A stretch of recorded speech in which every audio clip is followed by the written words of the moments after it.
content that's in that chapter. And then resource, I'm going to put in some questions. There may be some questions here already. About 20 questions here about resource and so forth.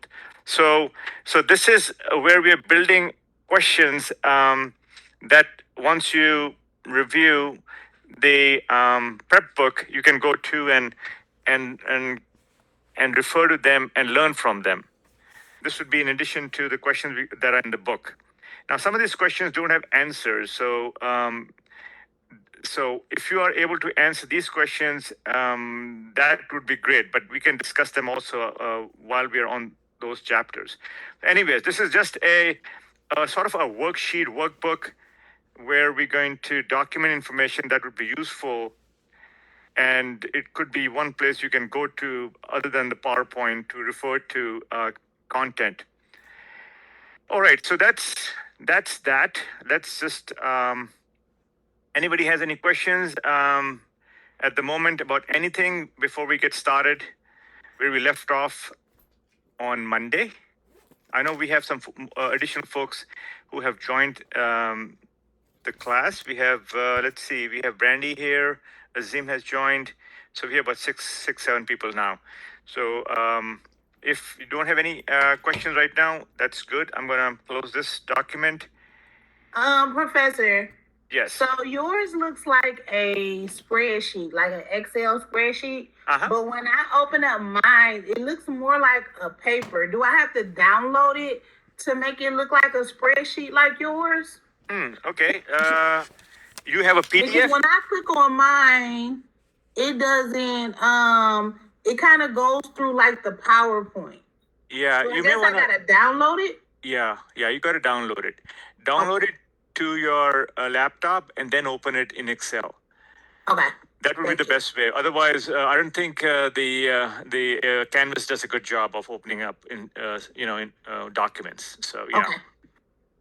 All right, so let's get started. Let me turn on my video here.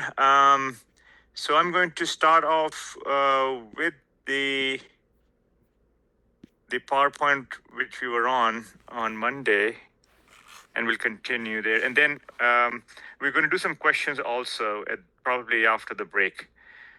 So just let me see where the chapter was. Stakeholder.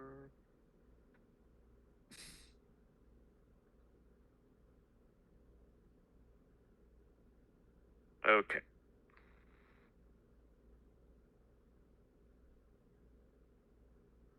Can you all see the red screen? No. I cannot. Okay, so looks like you're not there yet. Okay, all right, that's fine. Let me close this, cancel this, and okay, now I should see my red screen. I'm gonna move this little guy here. It's been bothering this here on the side. Okay, so we were on talking about chapter 1, 2, and 3. So let's keep doing that until we are done with it. Fundamentals, stakeholder. I think we were at stakeholders. So I did mention on Monday that everybody is a stakeholder, right? Even the team, the project manager, the leadership, the vendor, the customer, anyone who has an interest in the project. But when we talk about stakeholders in terms of management, we refer to the leaders only. And we put them in this bucket. So these are all the leaders that are in the project. They could be project champions. Champions are folks who sort of help you push things forward. And they're usually directors or associate directors, senior managers, or above. And then so you can also include sponsors in this category as well. And you can also include vendor leaders also. Vendors, you may be dealing with the team and the project manager, but they also have leaders overseeing the project behind the scenes. Okay, so this is a brief list of the stakeholders: program manager, project team, project manager, project coordinator, expediter, product owner. So these two roles here, project coordinator and project expediter. So if you don't have the title of a project manager, you could become a project coordinator, and I know one of you is already working in that capacity.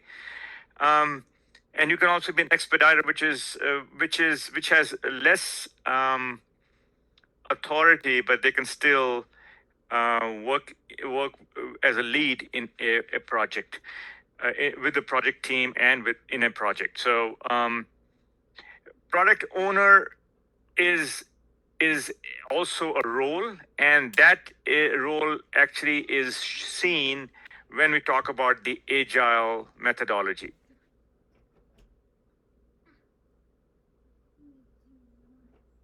And it's equivalent to your project sponsor.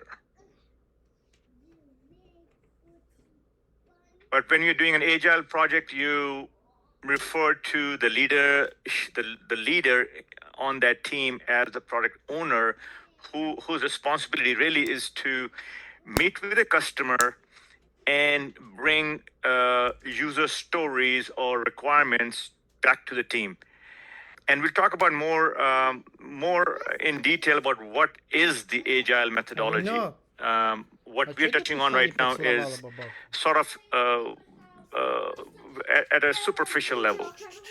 But I think it's good to do that so that you become aware of the terminology and know there is such a thing as an agile methodology, and there is such a thing as an waterfall or predictive type methodology. And I've given you examples of both where you can use one successfully and you can use the other successfully, or you can combine them and make that a hybrid methodology or approach.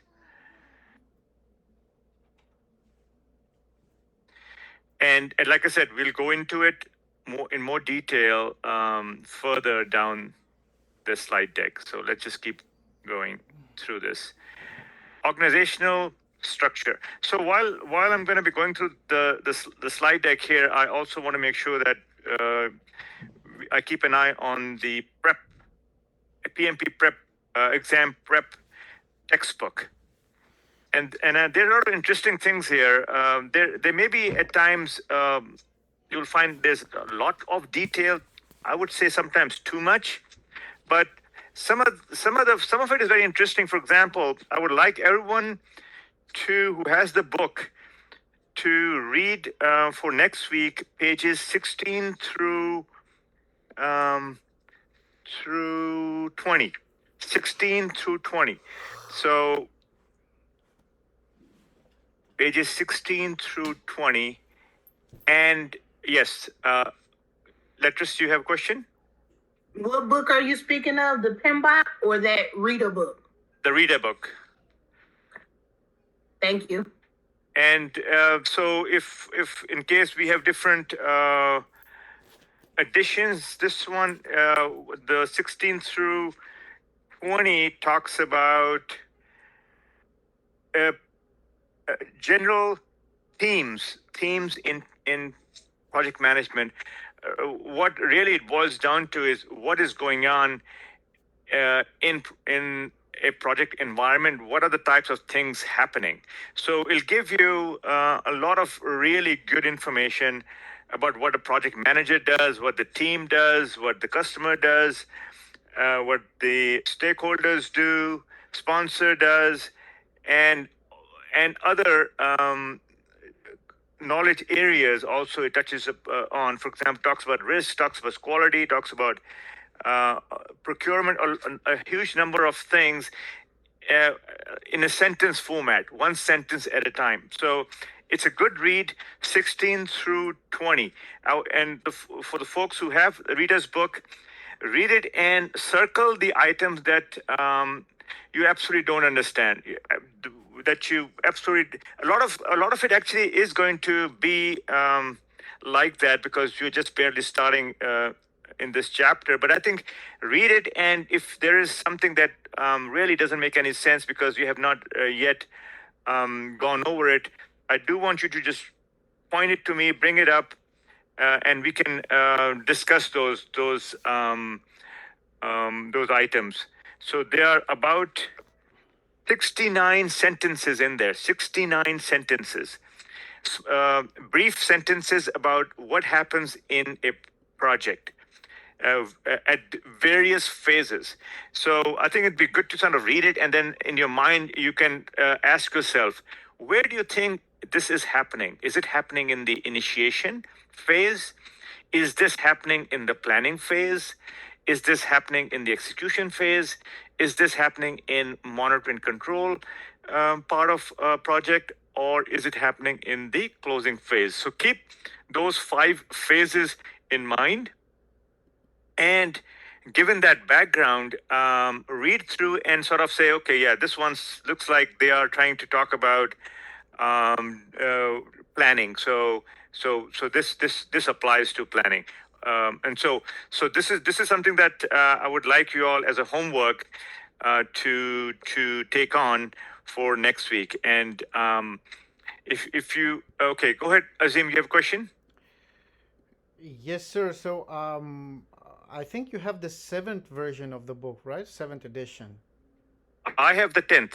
Oh, it's the 10th. So should we use the same edition, or because there are, I think there is, it's not the latest, right? The 10th edition. The 10th, I think, is the latest, unless there's 11th one out there. 10th was the one I got last year, I think. So do you recommend using exactly 10th edition, or let's say older or newer editions would work? Newer would work. I wouldn't go too far back. If you want to go back as 9th, but Okay. don't go too far back. Okay. Because remember, the exam changed after 21. 2021, the exam changed. So all the books that were written before 2021 are sort of obsolete. So I would recommend go for the latest book, reader's book. And but right now, I think even the older ones should have these what the author is calling PMI isms, ISMS, PMI isms. You may have that, Azim. You may have that in your old one, PMI ISMS. So if you don't, I would recommend everyone to get at least the latest and the greatest PMP prep book, because you got to have one book to refer to. Otherwise, you will be sort of feeling handicapped. All right. All right. So that's in chapter. Actually, this is in chapter 1. So the stuff I'm talking about is in chapter 1. So that was the important thing there. And so in chapter 2, which talks about framework, and that's sort of what we're trying to accomplish in the slide here. And it does talk about predictive, agile, hybrid, and various other topics which we're going to touch on today. All right. So and I will, like I've done today, I'm going to keep pointing you to different chapters, different pages of the book that I would like you to read. Not every single page. If you have time, go ahead and do that. But there will be some pages that I would like you to sort of keep an eye on for. And as far as the problems in each chapter is concerned, yes, definitely touch every problem that you can get your hands on, and so that you can get used to the type of questions that are being asked. Today we're going to actually do problems from chapter 2 or 3 today. I did take a snapshot, and I'm going to show it up here probably after we come back from our break. All right, so let's keep moving along here. Organizational chart, org structure, organizational structure. So we talked about a matrix, right? We talked about a matrix that can have functional type setup or chart. And functional is where you have a project manager working for a functional manager and doing a project sort of under a functional manager. And who is a functional manager? Functional manager is any manager who is not a project manager. That's a functional manager.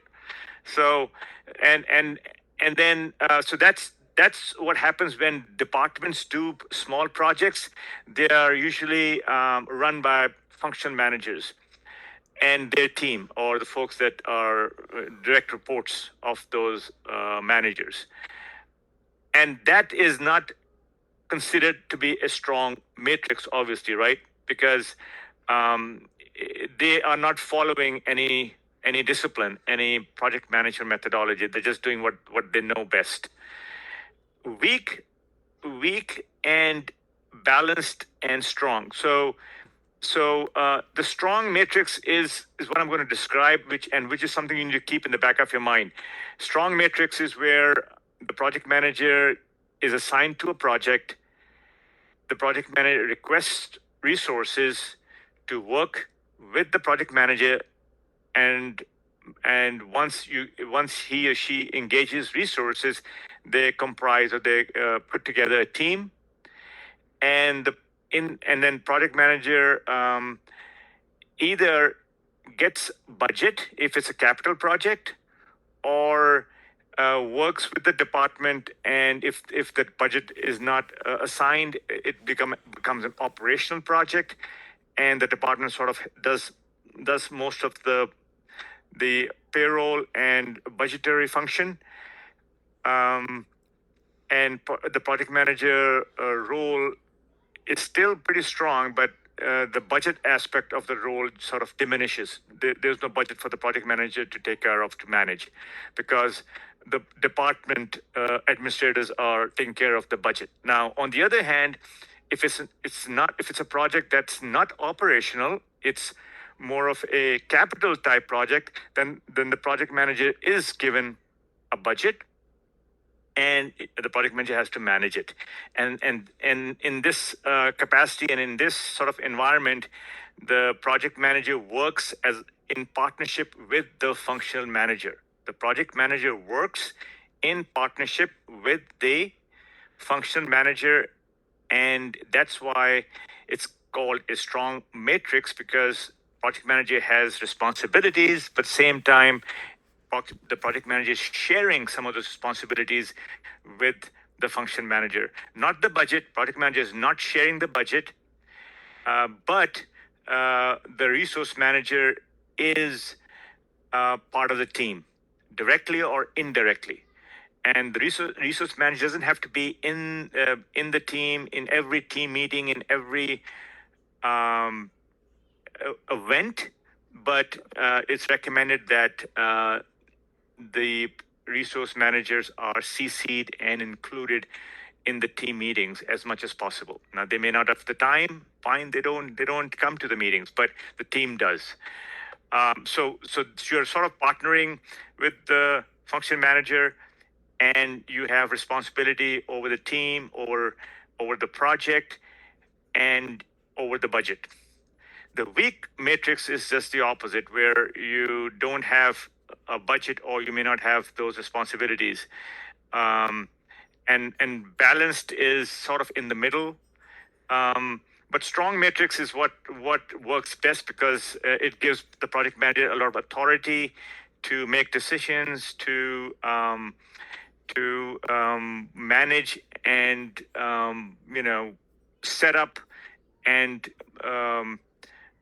execute on the design, on the plans that the team puts together, sort of independently, so autonomously.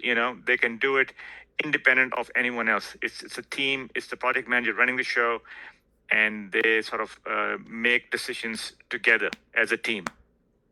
Okay.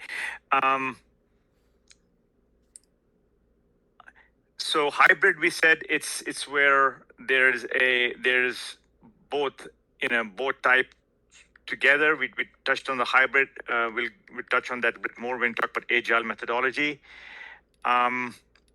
Project-oriented methodology or project-oriented organization is where you have your own team.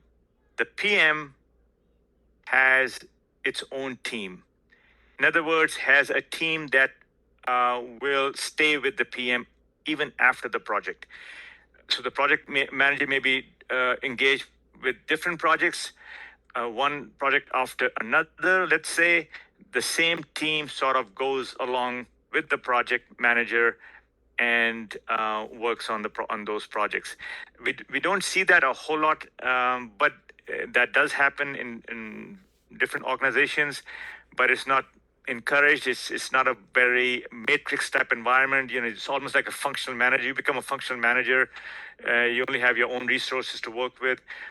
And if there's a complex project, then you got this issue of sharing resources with other function managers. So that's problematic. So the ideal situation, the ideal state is to have a strong matrix, which doesn't say to you or to us that that's not going to have problems. The problems are really around conflicts.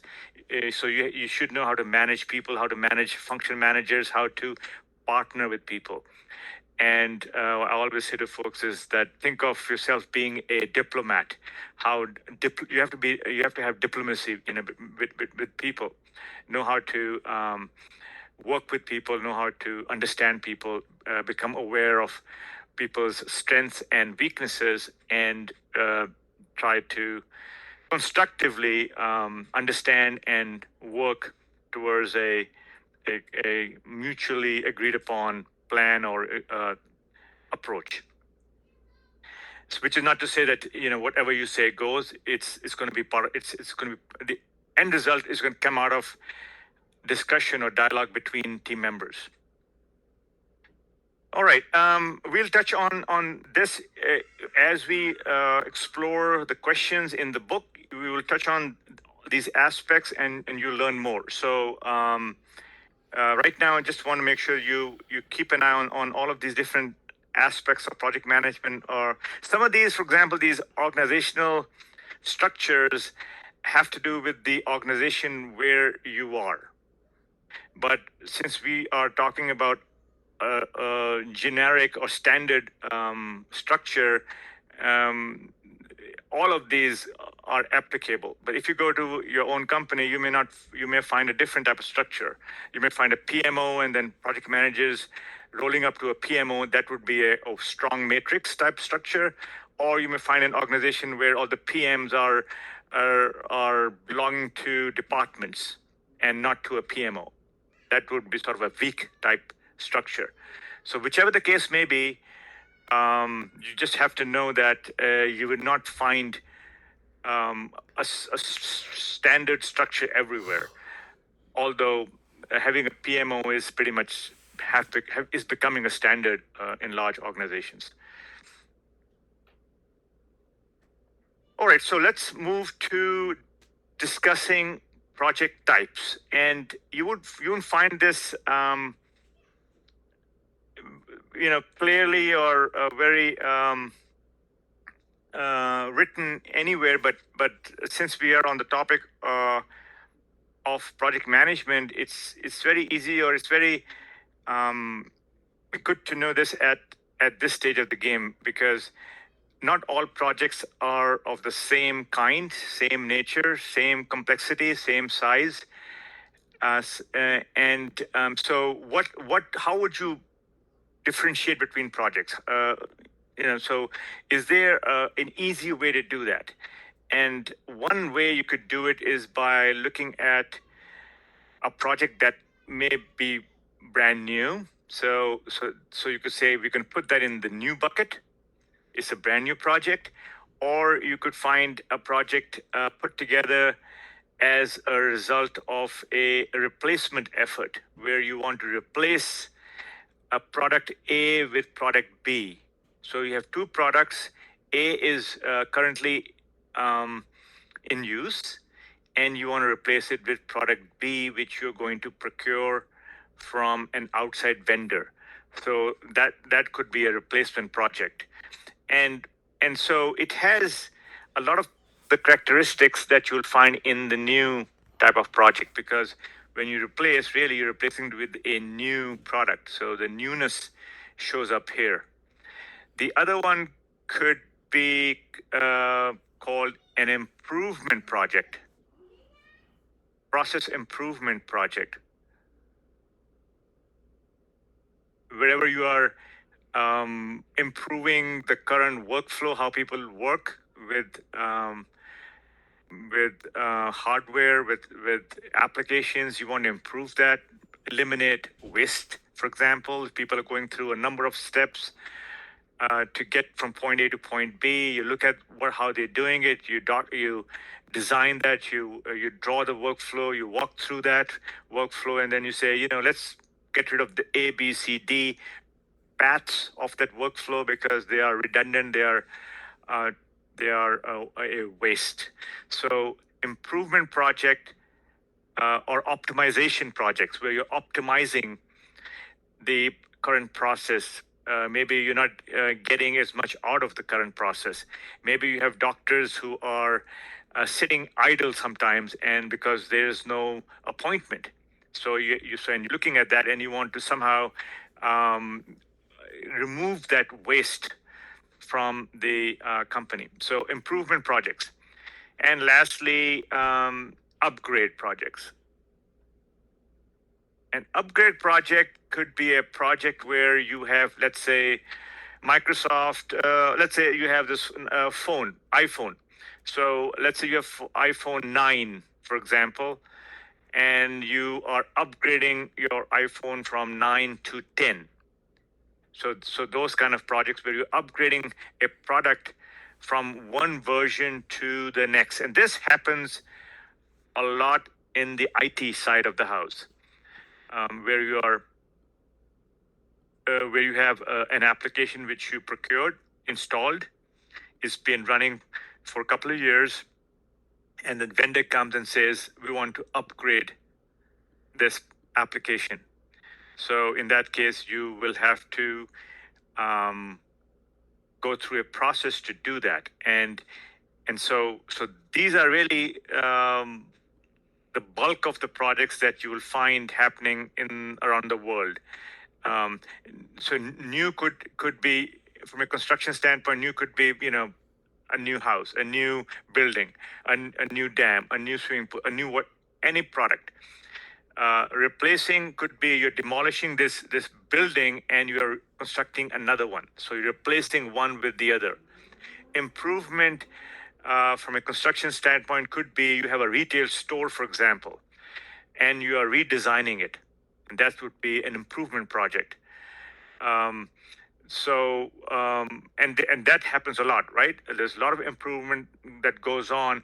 People move from building A to building B, and when they move, they have to pretty much remodel those places. And then lastly, keeping construction in our minds, upgrade, how would that apply from a construction standpoint? You're upgrading, you're upgrading the interior of a location or a building or a house with a new product, right? You're upgrading it. So these are the 4 types of projects that you will find that and a lot of problems that you'll find in the PMP will allude to these different types of projects. And it's good to sort of know, what could possibly be happening here. All right. So next, yes, there's a question, Azim, go ahead. Yeah, would that be correct from the construction point of view to say that improvement in a building would be, let's say, adding an elevator which wasn't there in the first place and upgrading it would be like upgrading the building would be like creating a bigger parking lots? Because I'm Yes. trying to understand what's the difference between improvement, because every time you upgrade you actually improving it, right? So what would be the difference? Yeah, yeah. So, when it comes to construction, the differences aren't not that many when it comes to construction. But if you look at it from an IT standpoint, it will become very clear. And so I totally agree with what the example you brought up from the construction side. So yes, improvement, upgrade will be confusing when you look at those terms. They may mean the same. But when you look at, let's say, an IT project, and an example I gave you for the upgrade, I said we have an application which is version 9, on version 9, and we're upgrading that from version 9 to version 10. So that's very clear. That's an upgrading, right? We're upgrading the version.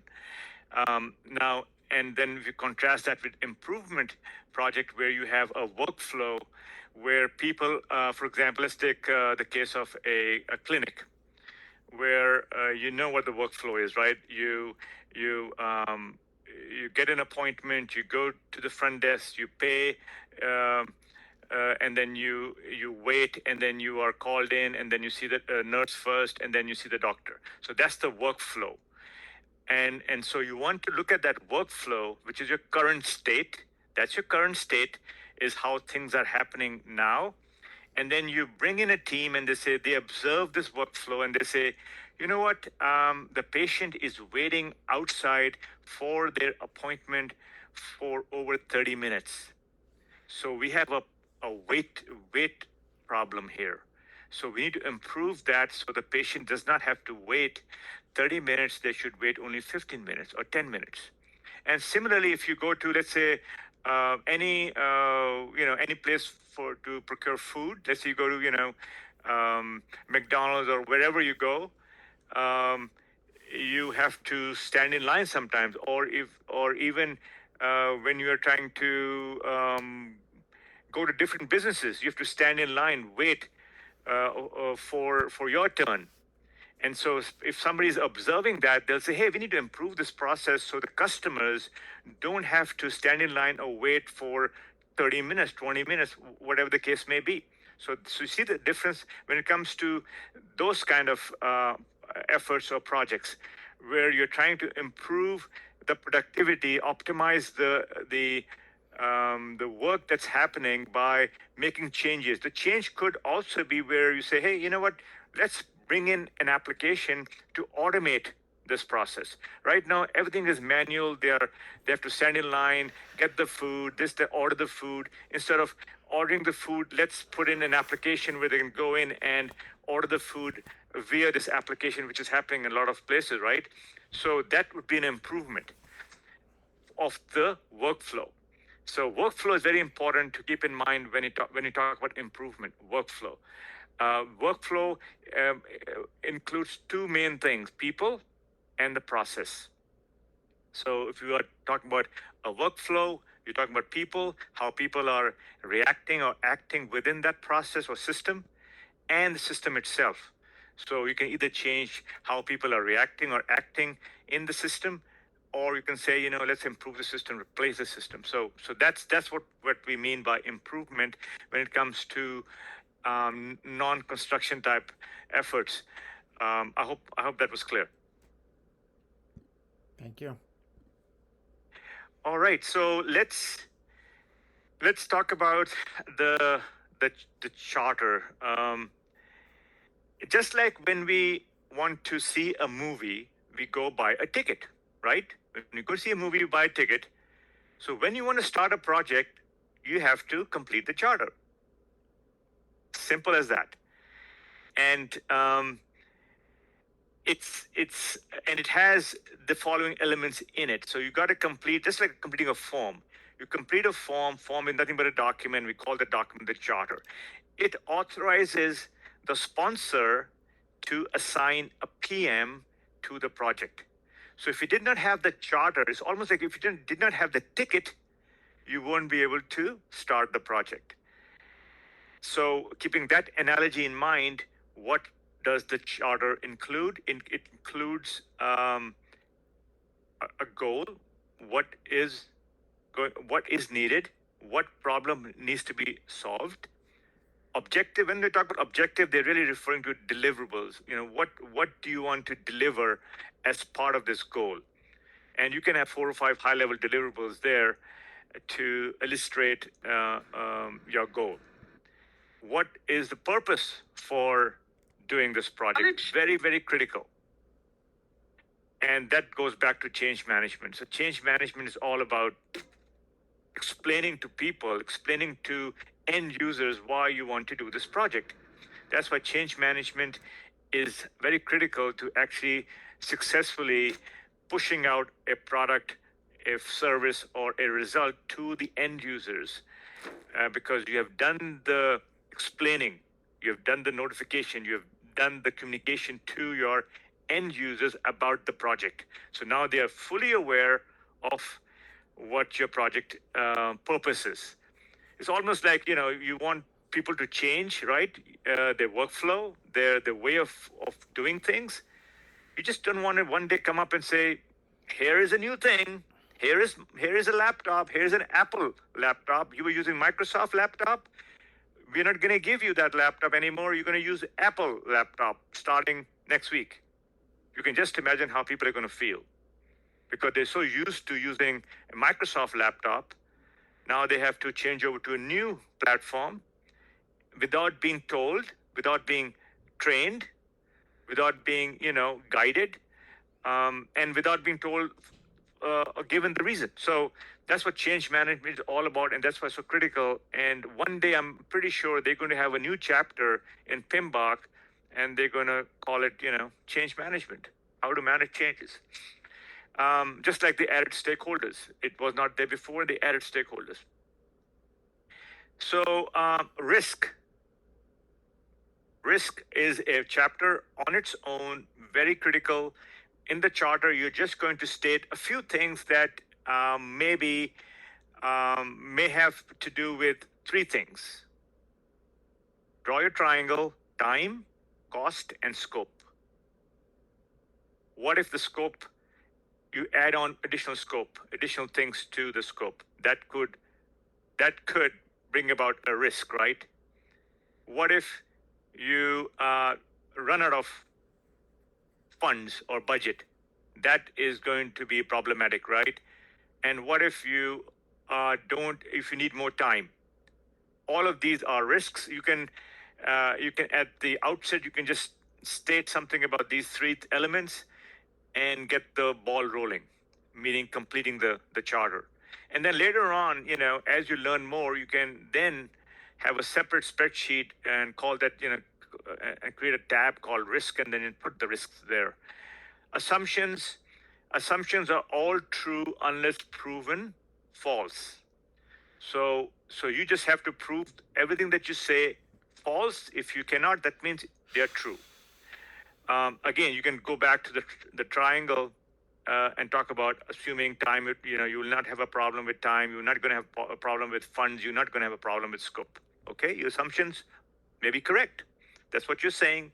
Fine, just put that in your charter.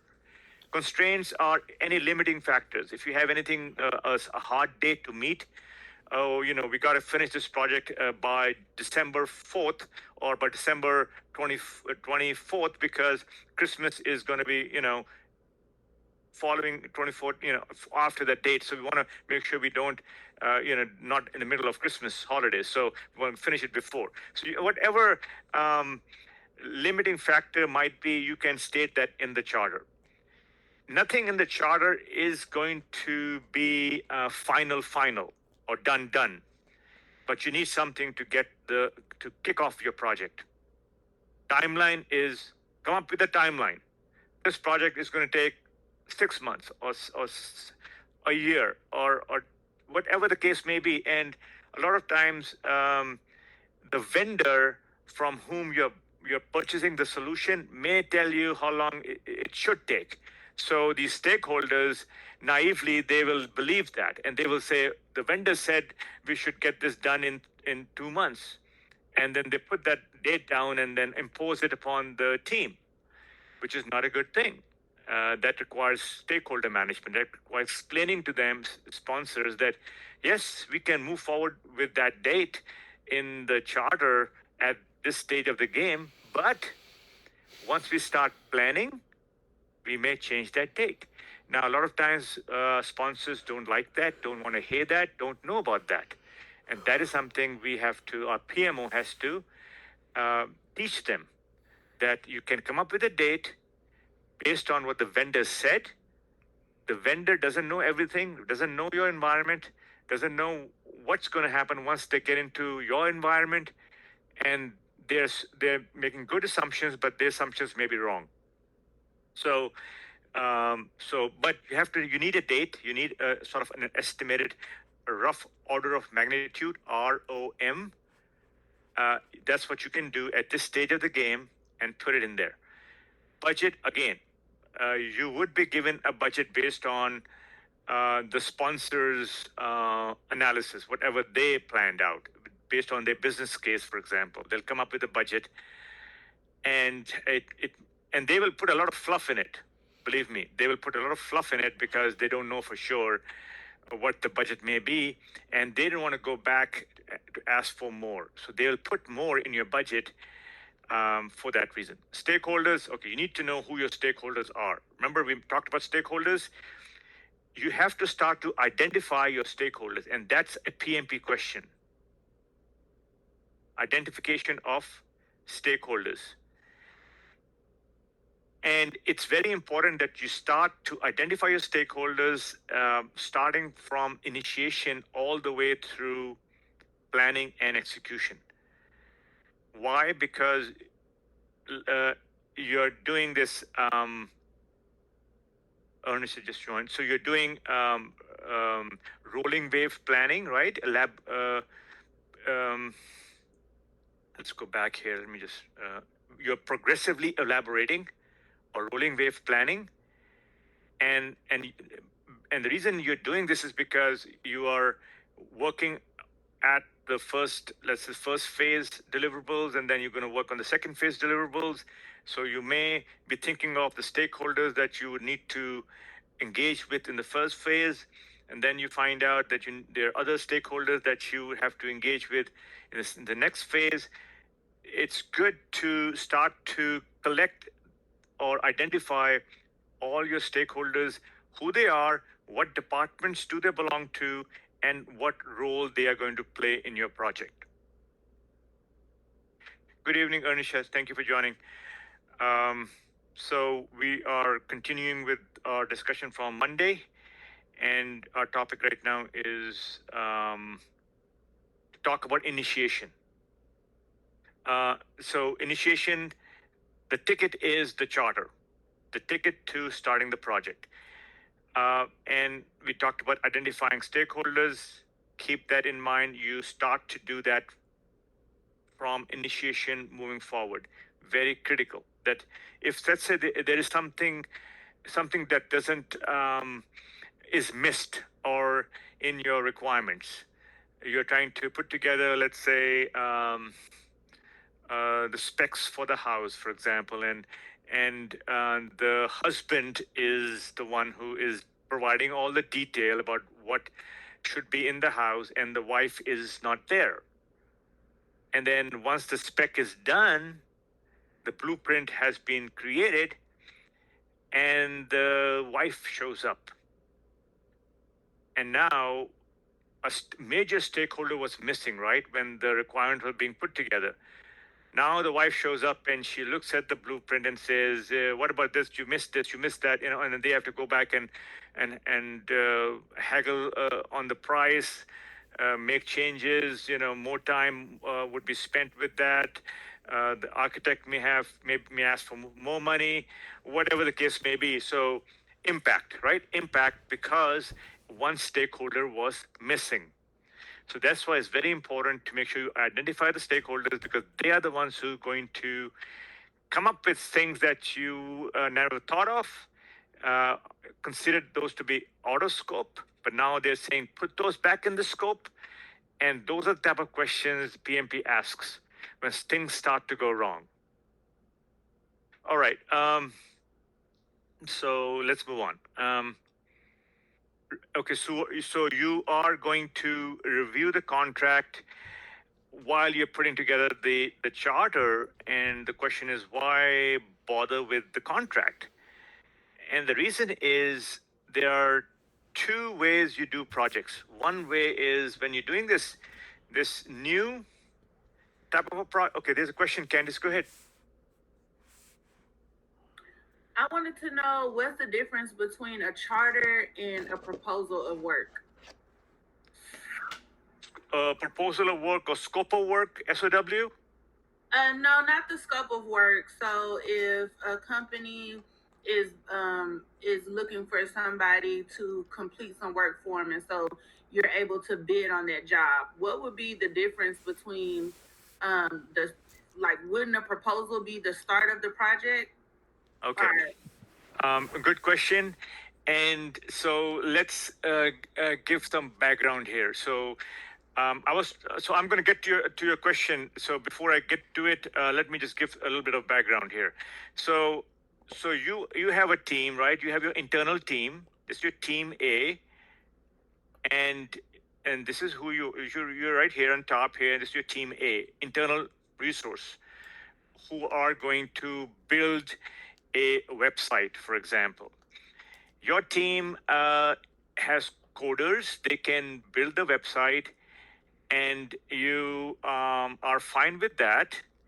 You complete your charter, and you start working with your team and the customer and start to put together your requirements. On the other hand, you decide you don't want to use your team to build this website, but you want to go outside. And then in order to go outside, you have to engage with a solution provider, a website builder, right? And there may be 10 out there or 100 out there, and you have to pick the best. So you go through that process, which is the RFP process. You go through that, and you send them the requirements which your internal team previously was trying to use to build an in-house website. Now you're going to take the same requirements, and you can send them to this to a bunch of solution providers, website builders, and then they're going to send you a proposed solution, a proposed solution to what you want. And then you're going to take their proposed solution and bounce that against your requirements. And you can say, yep, you know what, this proposed solution, a proposed work that they want to provide to us may meet our requirement. At least it maybe it'll meet 80% of our requirements. So let's bring them in and work with them. And then maybe we'll ask them to add the missing 20 that their solution does not currently have. So proposals are coming from different vendor solutions back into the company for approval and finally selection of those proposals. Those are proposals. They are so what you send to them, and those proposals turn into scope of work. Once you get the proposal, you look at the proposal and you say, I like your proposal. It will fulfill 80% of what I want. So I'm going to write up a contract with you. I'm going to select you, go through the RFP process, select you, and we're going to write up a contract, and you're going to do according to your proposed work, but turn that proposal into a scope of work so we know exactly what you'll be doing. So you take the proposal and you convert that into a scope of work, which the vendor or solution provider is going to write up, and then that will be included in the contract, that scope of work. So we started off with proposal from the vendor. Initially, we gave them our requirements. They looked at our requirements. They put together a proposal, a solution based on our requirements, send that proposal back to us. We looked at their proposal. We selected them based on the proposal. And then once we were ready to sign up a contract with them, we told them, hey, take this proposal and turn that into a scope of work and add that to the contract so we know that's what you're going to be doing. That's what we're going to be paying you for. Does that make sense? Yes, it does. Thank you. Okay. All right. So Now we are past the point of identifying stakeholders, and we're looking at the contract, right? Contract, why we're looking? Because we have gone outside the company to get a solution provider. And now that we have somebody and we have signed up a contract with them, we are reviewing the contract as we are trying to complete the charter. Because the charter has, the what, the objective, the reason, the risk, all of those things, and the contract, which has the scope of work in it, will give you all that information, and you can just copy paste into the charter from the scope of work. And not everything, obviously, but some things will go into the charter from the scope of work. The assumptions, if they are mentioned in there, you can add them in there. And once you put together your charter, so it should be reflective of your scope of work that you have been looking at from the contract. Now, if there was no contractor engaged or involved in your project, and you said, you know what, I'm going to use my team, I'm not going to use a contractor, in that case, you don't have any other document to look at. So you have to put all this information on your own, but you're not alone. You have your sponsor.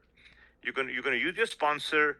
You're going to use your resource manager, at least one or two of them who are going to eventually give you their resources to work on the project, so you can seek their help. A lot of times, these customers that you work with, they are the ones who want this project done. And these customers.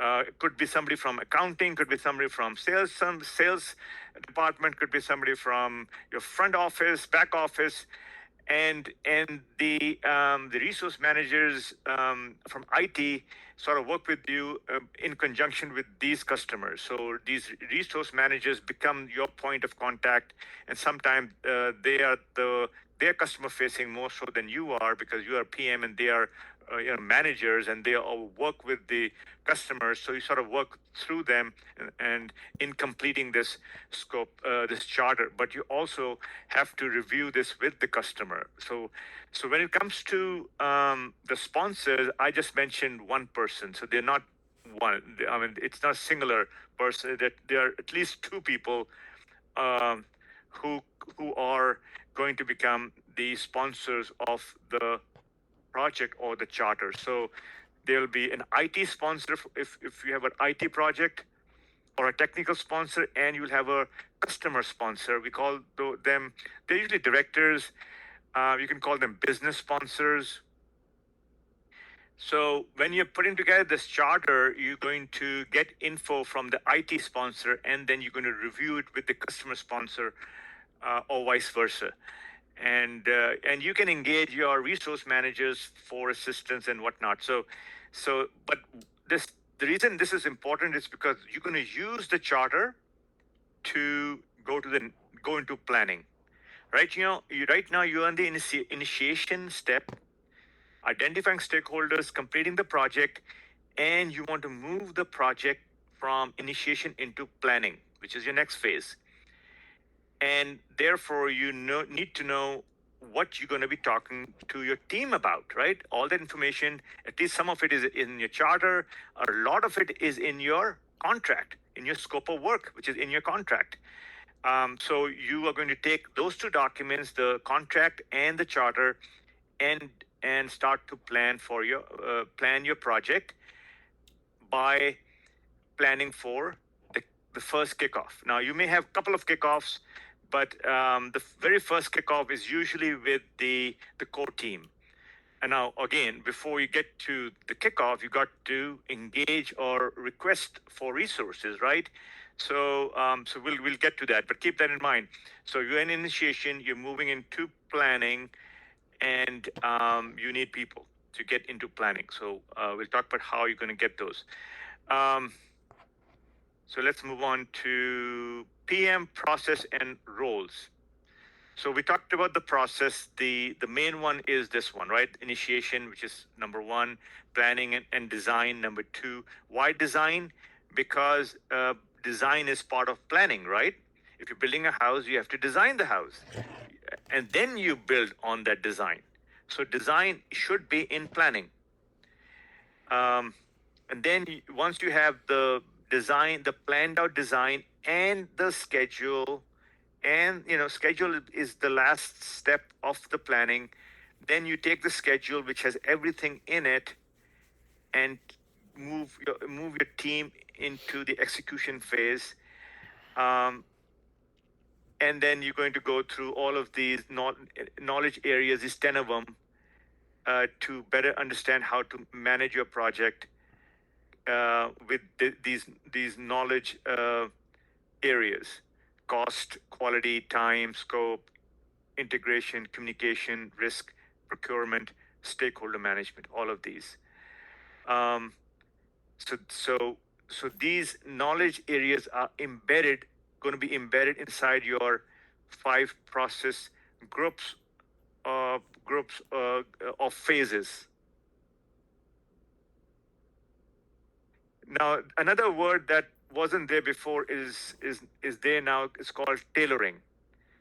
So you have to tailor your project, right? It's almost like tailoring your clothing, right? To make sure it fits. Same thing with projects. You have to tailor it. And what do I mean by that?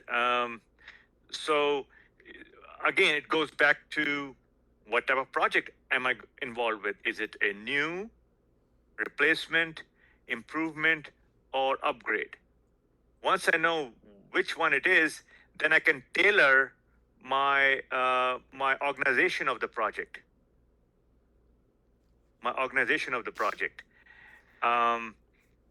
And so we'll talk about this organization, and that's your part of it is your secret sauce, WBS.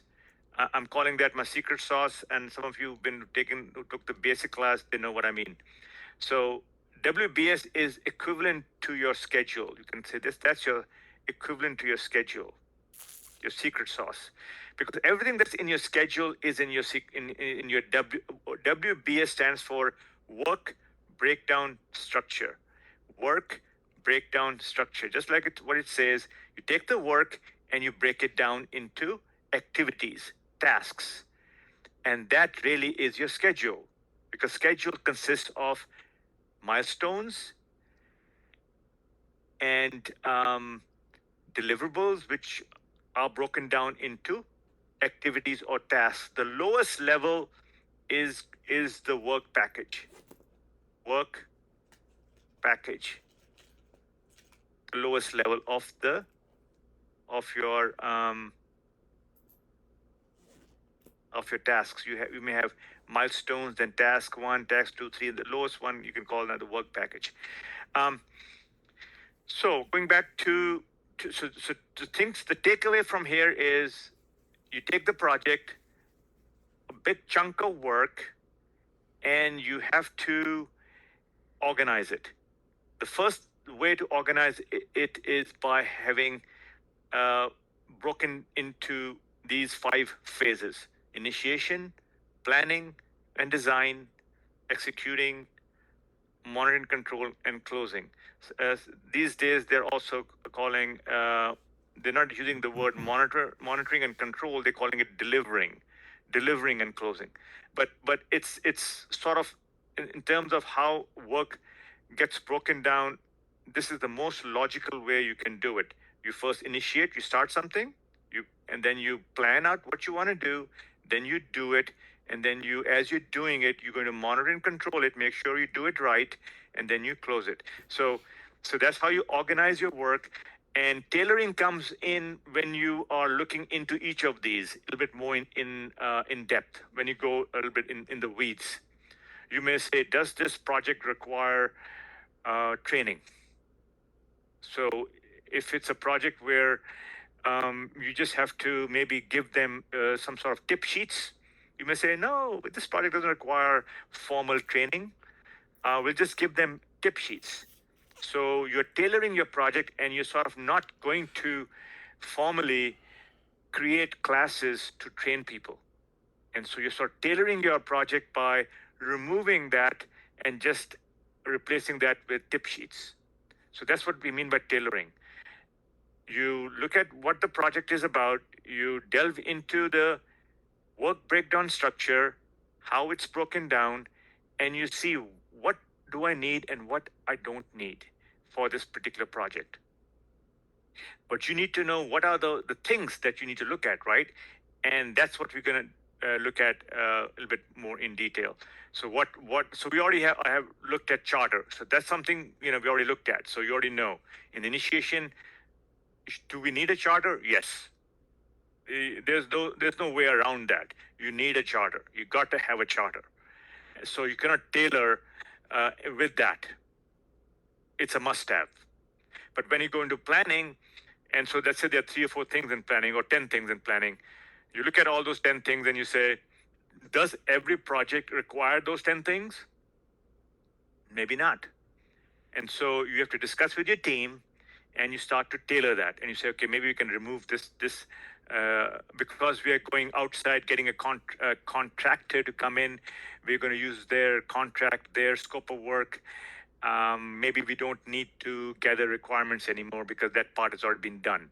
So we don't need a formal process for the requirements. It's all built into the contract, the requirements, because we've already bought this solution. So we've gone through that process, so we don't have to do formal requirements again. We've already done it previously.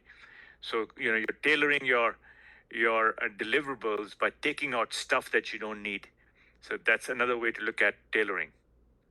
And some projects, become more complex. So you may say, you know what, we need training. We not only classroom training, we need hands-on training. We need virtual training. We need to have all sorts of things to make sure that they get it. You are again tailoring the project based on the scope and size of your effort. In the beginning, when I started learning about project management and doing projects, my projects were used to be very simple, and repetitive in many ways. And I would just repeat stuff that I'd been doing from previous years. But then, as I matured and grew, I started getting more complicated projects, and so I couldn't use the same methodology. I had to tailor the projects to this new way, which is nothing more than saying that as the things get more complex, you have to add more detail so that those risks are mitigated. More complexity means more risks, right? So you have to plan at a more detailed level, or you may need more different types of resources, or you may. So it all depends. So just keep the word tailoring in mind. All right. So this is, if I can just remove this let's move this here and move this piece. That's interesting.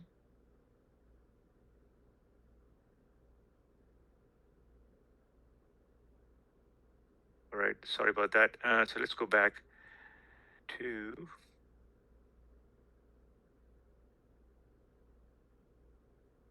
All right, let's move this guy.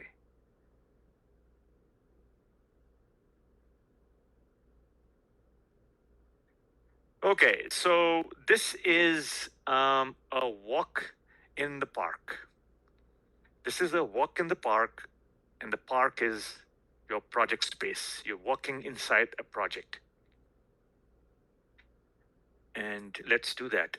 So you initiate the project, and you create your 5 phases. And here you're going to create your charter, and you're going to identify your stakeholders.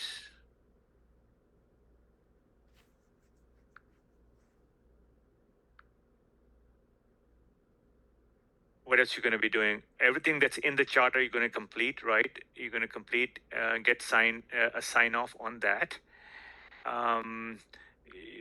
So all your assumptions and everything, you can even open your lessons learned document. You can open it here, lessons learned. Why do you want to open your lessons learned here? Because your lessons learned is not something you want to do at the end of the project. Lessons learned is something you want to do in each of the phases. Why? Because you don't want to make that mistake again. and it's good to sort of self-improve. You see something, you jot it down, and then you try to change it if you can. If you cannot, then it would be something that maybe the PMO has to do. You cannot do it. But it's something you can do within your team, you should do it. And so lessons learned PMP question. They'll say, should you be business requirement definitions? Javier, is that the question? So what's the question about the requirements? Be more specific. Oh, okay. So yeah. So we'll come to that. Hold on. So we'll come to that. So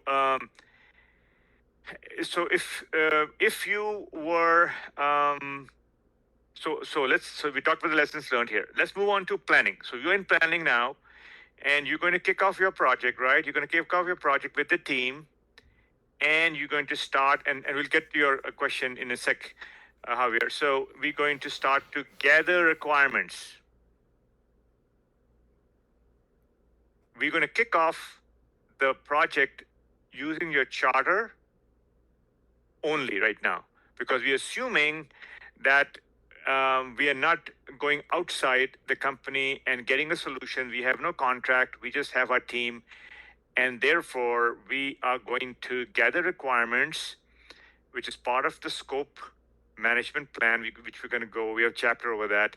We'll go in depth into the requirement step. But we're going to gather requirements or collect requirements by meeting with the customer. And then once we have that done, we're going to create our scope statement, where we're going to say, what's in scope, what is not in scope based on the requirements that you have collected from your customer. So right now you're doing all of this stuff because you don't have a solution provider. You are going to create your own solution. Your team is going to design that solution, and then you're going to build it. For example, a website. Your team is going to design. First of all, the team is going to go to the customer and do requirement gathering, and then create the scope statement, say what we really want and what we don't want, in scope, out of scope, and then they're going to move forward. So they're going to spend a lot of time actually gathering requirements, a couple of weeks on that, and then a week on the scope statement, and then finally they're going to design based on that before they move into the execution. So while they're in the planning, they're going to kick off with the stakeholders and the people, which is the team. They're going to have a couple of kickoffs. One kickoff would be with IT.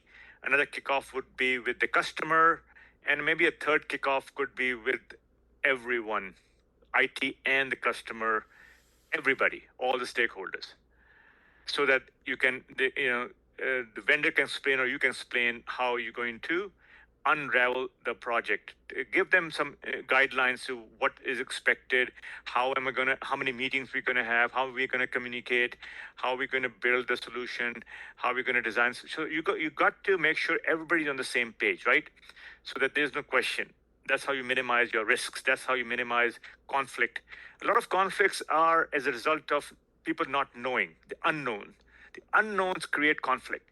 So your job is to make sure there are no unknowns. But obviously, there's always going to be some unknown that you will find out as in the course of this project. So you got your people together, you start planning, you're going to look at the quality metrics, what sort of quality we require as part of the requirement. This would be in the requirement. And then you're going to talk about procurement. Do we need to buy anything? Now here, you have your team, and your team is willing to build your website based on the customer requirements, right? You went to the customer and you said, hey, I want to build this website. The customer said, okay. The team said, fine. Customer gave me all the requirements, and you went through the questionnaire and you went through brainstorming. You went through all of those things to collect information from the customer. And this is a predictive waterfall type project, not an agile type project. So keep that in mind. And then you are here and thinking about procurement. What else do I need to buy? And then suddenly the sponsor said, you know what, we don't want your internal team to build this website. I know we have the people, but I think we need a solution that our team is not equipped to build. So sponsor decided that we need to outsource. So a team was ready and willing. Now they had a discussion with the sponsor, and they decided that we are going to buy, not build. Oops, your team is angry, but they're overcoming their emotions, and they're finally realizing that is the best way to address this particular problem that was in the charter. But the good thing is they have the requirements. They're going to use these requirements to solicit proposals from vendors who are going to help you to build this website. You already have gone through gathering requirements with the customer, and now you're going to package those requirements and send it to the vendor through the RFP process. We're going to talk about that in the procurement chapter. Okay, great. So you do that, you do go to the vendor, you got the contract from the vendor, and then you complete your scope statement, which is what's in scope and what is out of scope. You got your contractor now, and this period may be 3 to 6 months right here. Before you were gonna not do that, you were just gonna use your own internal resources to build this website and procure whatever you need to procure or design, and then move on to the cost, your budget, how much you need for that, and debate your risks, what risks there are in this design, and then finally create the schedule. But now that you have this contractor in the picture, you are going to have to go through the same steps. Cost, you're going to pay the vendor, right? So you got to go through the budget.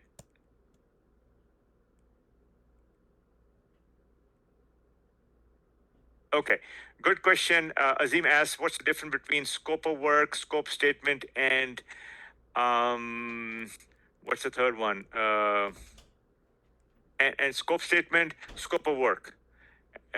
Okay, so they're all the same. The main difference between the scope statement or the scope of work that's in the contract, it has SOW. SOW, keep that in mind. SOW, that's in the contract. It has a lot of additional steps. And once, remember the spreadsheet I showed you earlier? It had a tab for deliverables. I'm going to put in there scopes of work elements and a scope statement elements. Then you can see the difference between the two. I'm going to put that this week, and next week we're going to look at it, and then you will see it clearly what is in the scope statement and what is in the scope of work. There are a few things extra in the scope of work that you would not find in the scope statement. Requirements, obviously, are requirements. I know there was one other thing so all of these are containing your needs. They can contain your needs. Scope of work gives you a lot more information about how we're going to actually deploy the solution. It may have additional information. So, like I said, we'll look at those as we by next week. We'll look at the deliverables because I'll have it in a spreadsheet, element by element, and we can look at and see how they compare. But scope of work is a more thorough version of your scope statement. So scope statement is good enough if you are designing your own website with your own people. Scope statement is good enough, but if you are going to procure something from outside using the contract and the scope of work that the vendor has provided, then that will have additional information that you will have to look at and review and sign off and confirm, because vendor is going to make a lot of assumptions about the schedule, especially schedule. Keep that in mind. So don't, even though sometimes you feel like you got all the work done for you, but then you get bitten because their schedule was always tight, always tight. So you got to put buffers in there for PTO, for risks for risks and for gaps in planning. So this was what was going on in your planning, and then you come to the execution. That's where you execute, build, then you go into closing. Now, this communication is happening also from day one. Communication is happening also from day one. So all of these things that you see here, stakeholder management, that's a chapter. Procurement, that's a chapter. Quality, that's a chapter. Scope, that's a chapter. Resource, that's a chapter. Cost, that's a chapter. Risk, that's a chapter. Schedule, that's a chapter. Communication, that's a chapter. So all of those chapters are here within your phases, 5 phases. And that's what we're going to be exploring over the next 8 weeks. I'm going to pause here for a second for any additional questions. Okay, I have a question. So basically, is stakeholders like the example as a Shark Tanks, like the people they provide them with projects, they want to sell them, or they more likely like investors? Good question. So they can be both, but they are all at a leadership level. They are at a management level. The stakeholders that we are talking about are people who have power and interest. So keep those two things in mind. A project manager does not have power. Project manager has a different kind of power. So stakeholders have power and they have interest, and they have leadership roles. So they're either they're all managers and above. Okay. Managers and above. You even though if you are looking at a very high level, everybody you see below you, the team, everybody, the people, they're all stakeholders, but you consider the leadership as the people that you need to keep in focus when it comes to stakeholder management. Okay? Okay, got it. Thank you. All right. So this is sort of a walkthrough of what goes on in a project, and this would be helpful to some of you who may find this interesting. So you're initiating. You're right here, right? This is the circle. That's your start. So this is a workflow. What you see here is a workflow. And why do I call this a workflow? I call it a workflow because it has a start and it has an end. So end is right here. So you start your project here and you end it here. So that's your initiation phase and that's your closing phase right here. And what's inside here, almost, let's say,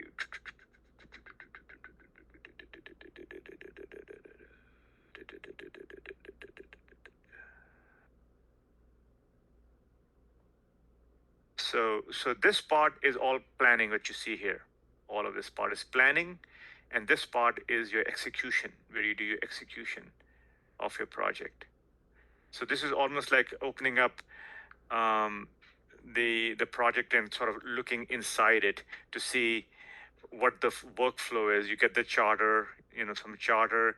You request for resources. So you can build your team, right? You want to build your team.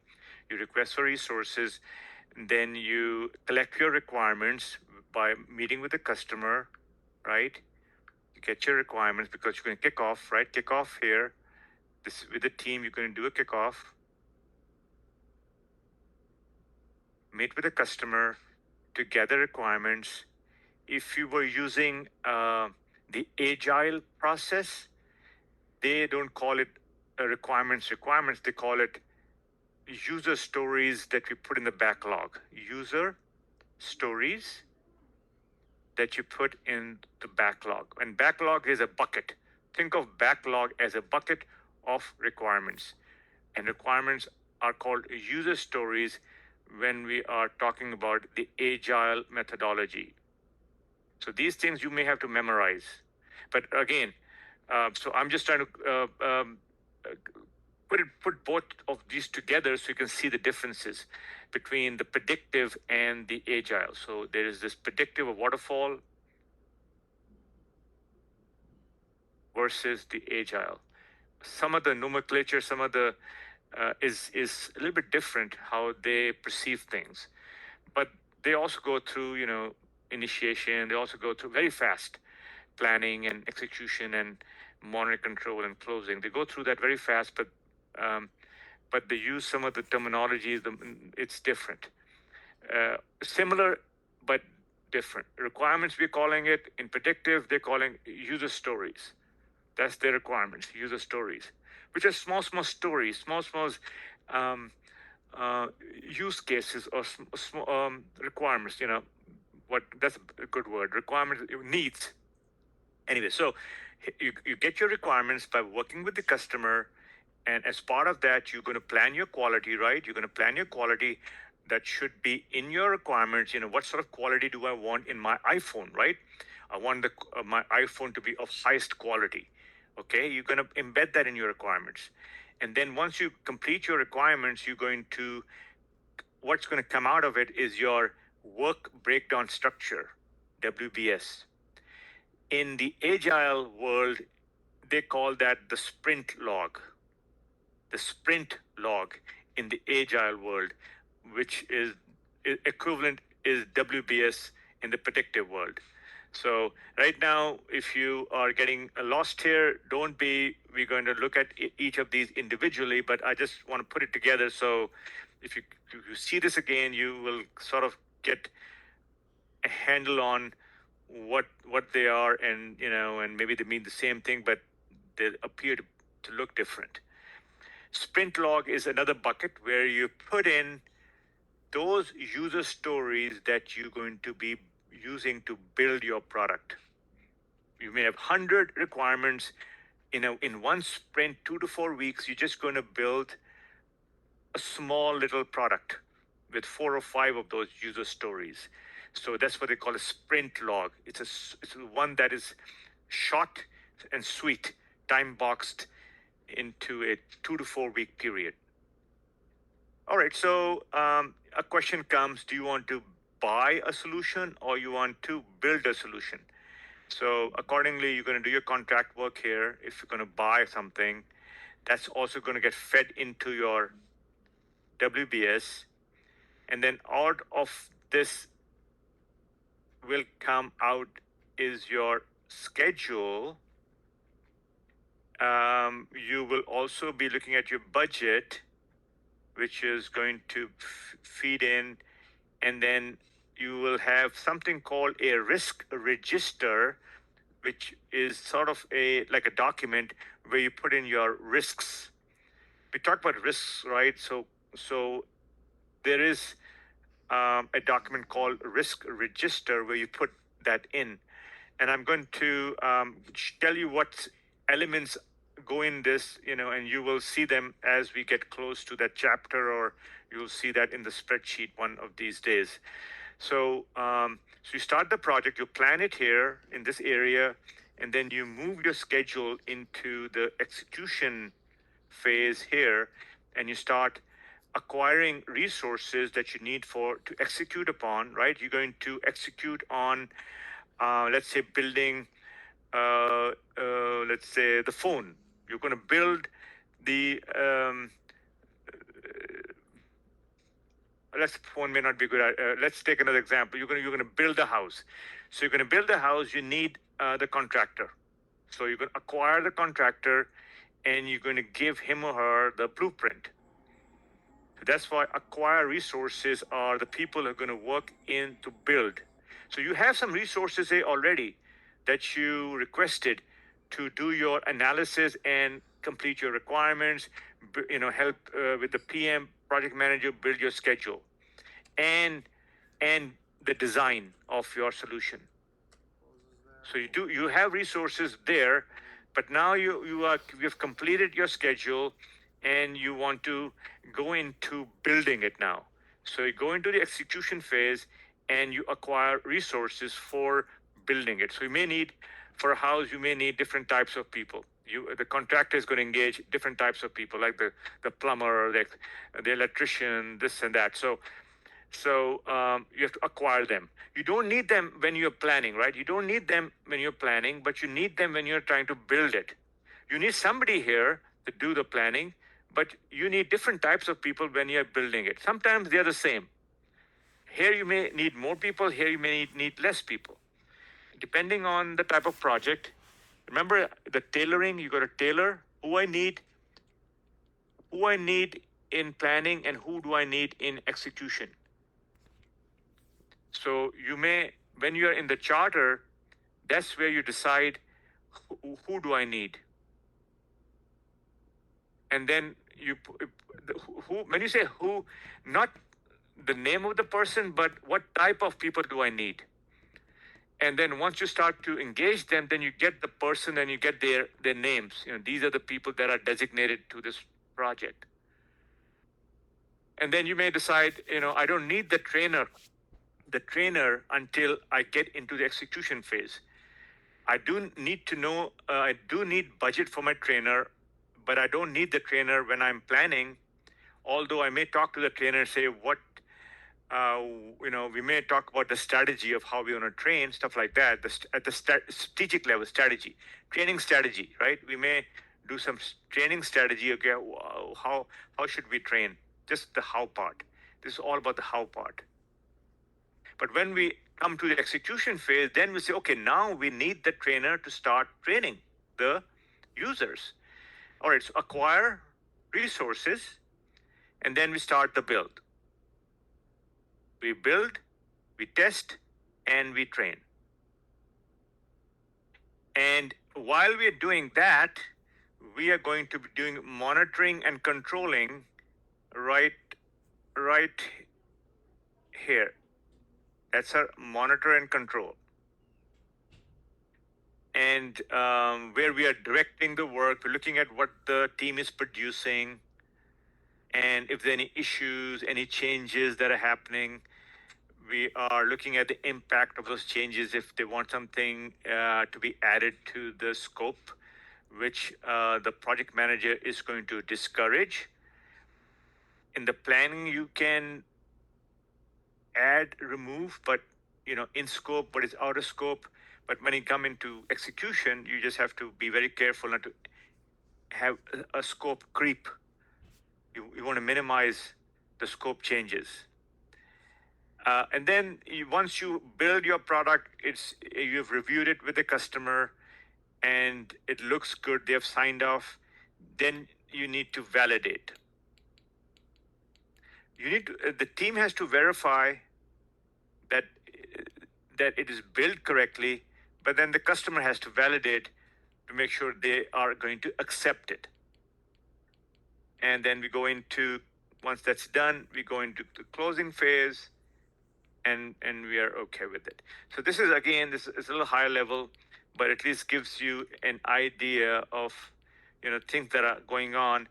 The chapter that I want you to read, those 16 through 20 in the first chapter, 16 through 20 pages, 16 through 20, it's going to talk about this in a lot more detail. It's going to talk about a lot of things that are happening there, and I want you to read it and try to make sense of that in terms of initiation, planning, execution, monitor and control, and try to make sense of it. And ask me questions next time when we are back here. And and here at the end we have the schedule, your timeline, your start and your end.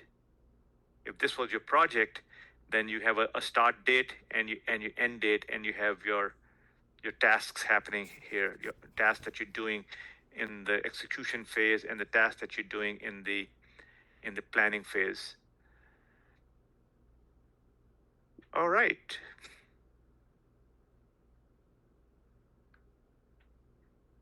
Let's look at the time, make sure we are doing okay. It's 8:13. Let's take a break.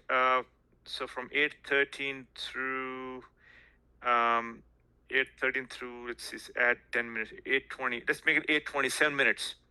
Let's take us 8:20, and then we'll do some problems so that you get into the habit of doing problems on your own as well. So we'll stop here, take a 7-minute break, and then come back and do some problems. Professor, I have a question. Sure. You were when you brought up Rita's book, I Googled it, and there is in fact a 11th version. So it was published earlier this year, an 11th edition. So would you recommend that we get that 11th edition since it's the newest? Yes, definitely. Go and get that one. Okay, thank you. Yeah. Professor, I have a question as well. Sure. Yeah, this is Mahassan. I came a little late. Can I please be added to the attendance as present, please? Sure. Let me do that right now while you guys take a break, so we can update that. I got you. I know I saw Brandy come in. I saw Azim come in, and okay, hope I got everybody.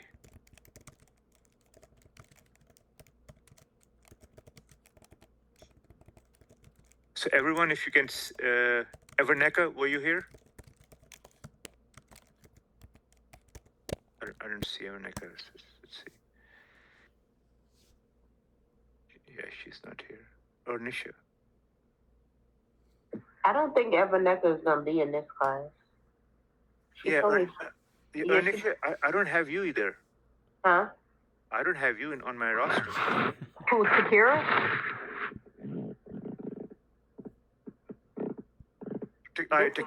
Takira's here. Yeah, I'm here. This is Takira speaking, but I'm telling you, I don't think Everneka, I don't think she's coming to this class. No, there's, yeah, that's good, but there is Nisha also, McCoy. Nisha McCoy, I don't have you on my roster.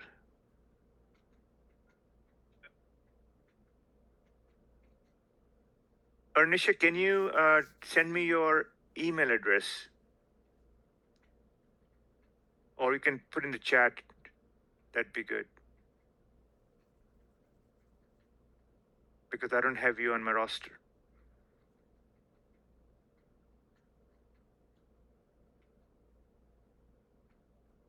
All right, so guys, take a break. Be back here.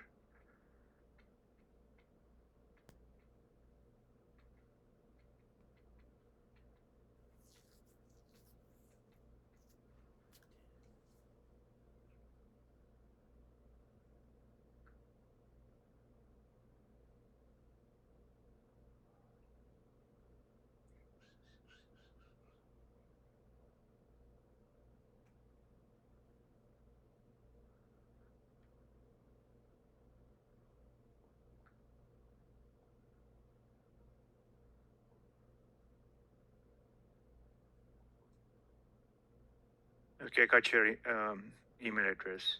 Thank you.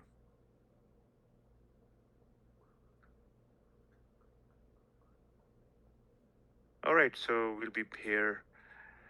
Let's say it's 8:25. How's that? 8:25. Let's say 8:25.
Okay, Google.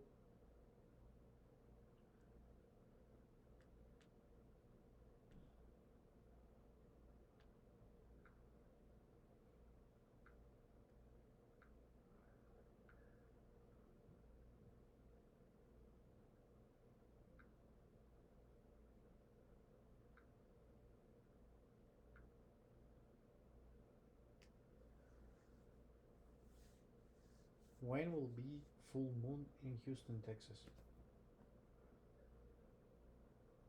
Here is information from time and date.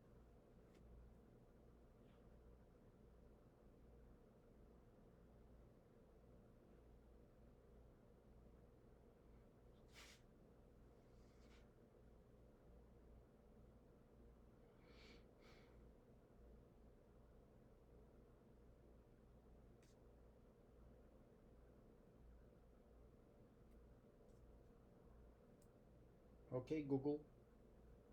Okay, Google.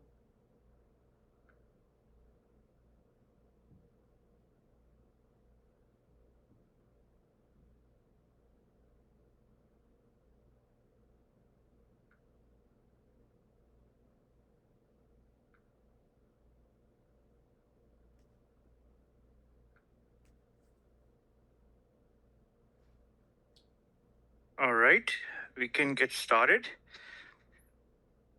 So what we're going to do next 30 minutes or 40 minutes or so is Hey, Google. look at the problems in the version I have. So, which is, if I look at the book here, I'm looking at page 49. So I'm going to bring it up here in just one sec.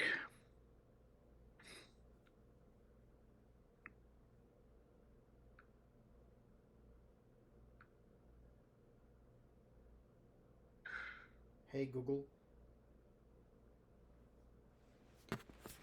Chapter 3.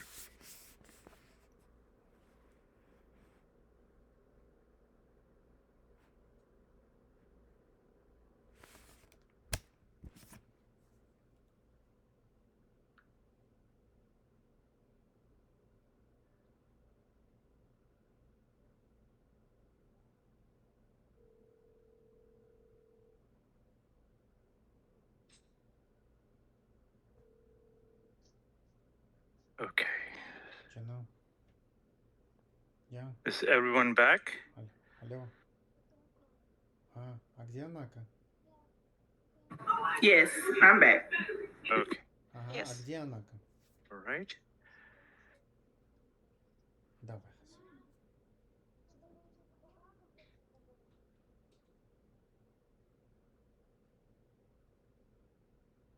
All right. Let's see what we can do this. А что ты делаешь?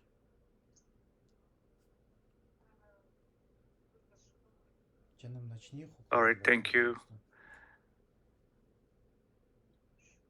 Давай, линк укладывай, потом... Okay, so we are looking at processes and domains.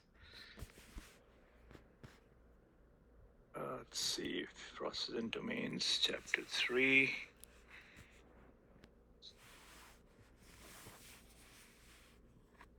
For those of you who have the book, I'm going to try to follow along with the book.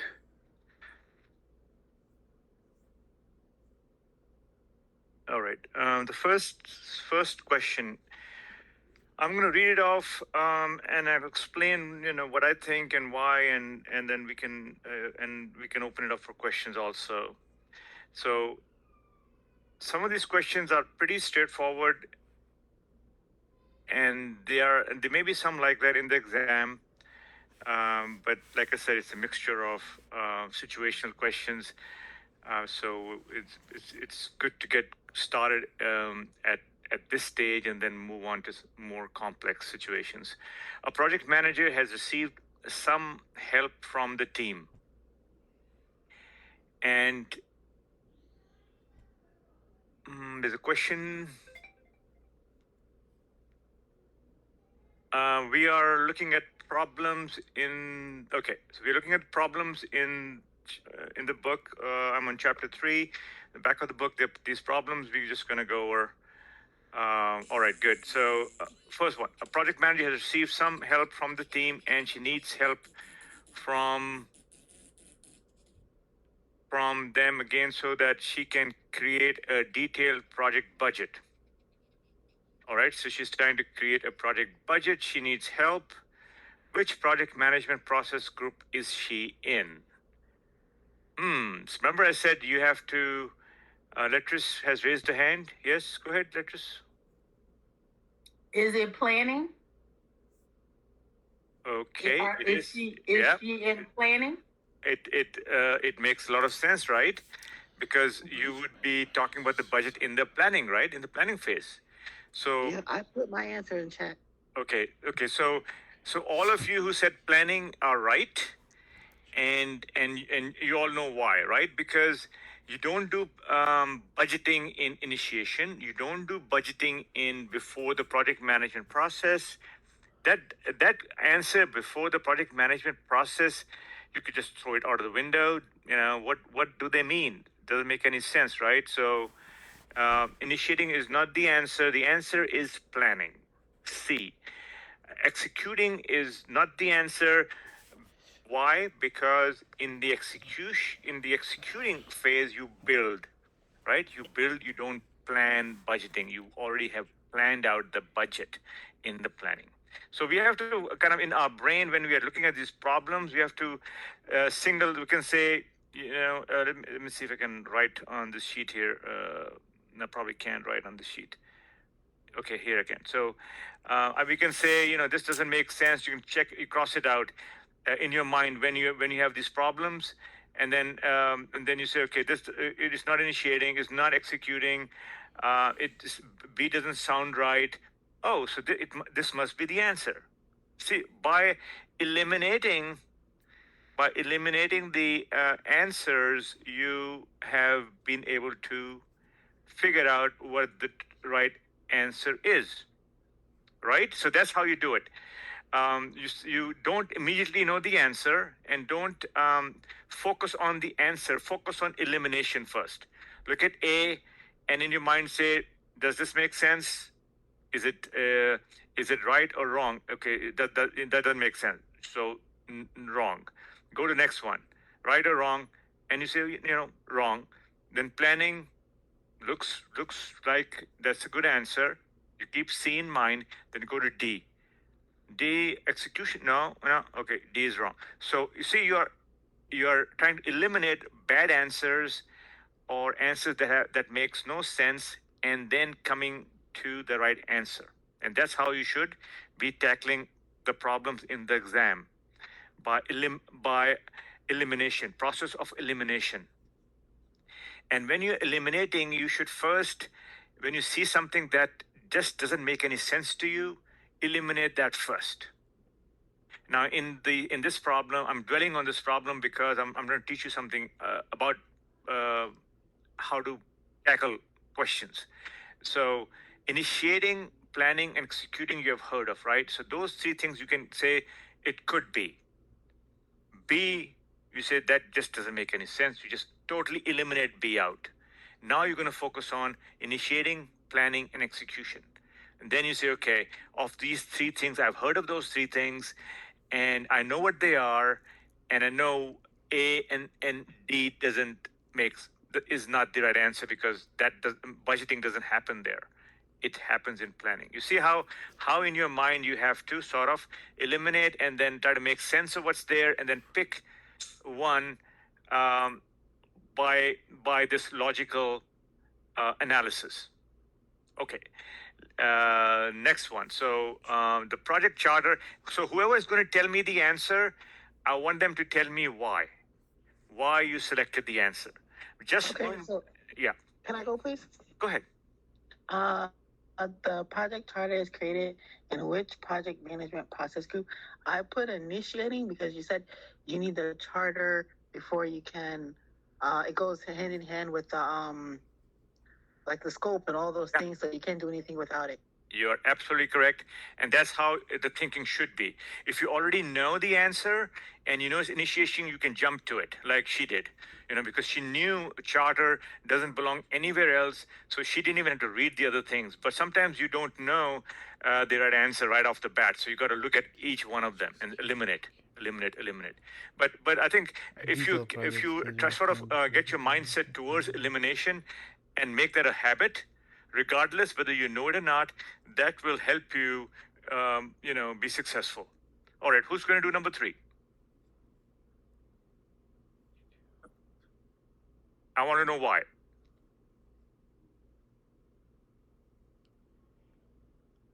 Okay, if not, then I will do it. Number 3. A detailed project schedule can be created only after creating the what. So, Okay, go ahead. oh, I'm sorry. Is Okay, it so I'm a little conflicted, but I'm gonna go with B, because the work breakdown structure kind of goes hand in hand with the schedule. Is the schedule? I'm conflicted because I take out project management plan just because the project management plan is the whole kit and caboodle, right? Yeah, And then so I take that one out. And then the project budget, I guess I don't know if that comes before or after the schedule. I think it comes before, just because, but it kind of comes again hand in hand because you're scheduling and you're assessing what you need at the same time as your. I'm gonna go with B. Okay, that's correct. Another thing you can do is when you read the question, you see what's in the question also. It says a detailed project schedule, right? So it wants you to find out which of the answers below will help you create a schedule. So you know that the A is talking about the budget, so that's not a schedule, so you scratch it off. The second one, oh yeah, that is equal to the schedule. So B is a good answer. C, like you said, it's the everything. Oh, we don't want to look at everything. We want to look at the schedule. So C is out. D talks about the risk. The word risk is in there, right?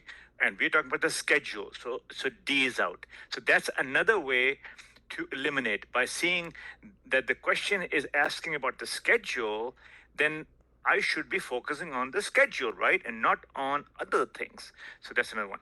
All right. Who wants to go with 4? Give me the answer and tell me why briefly.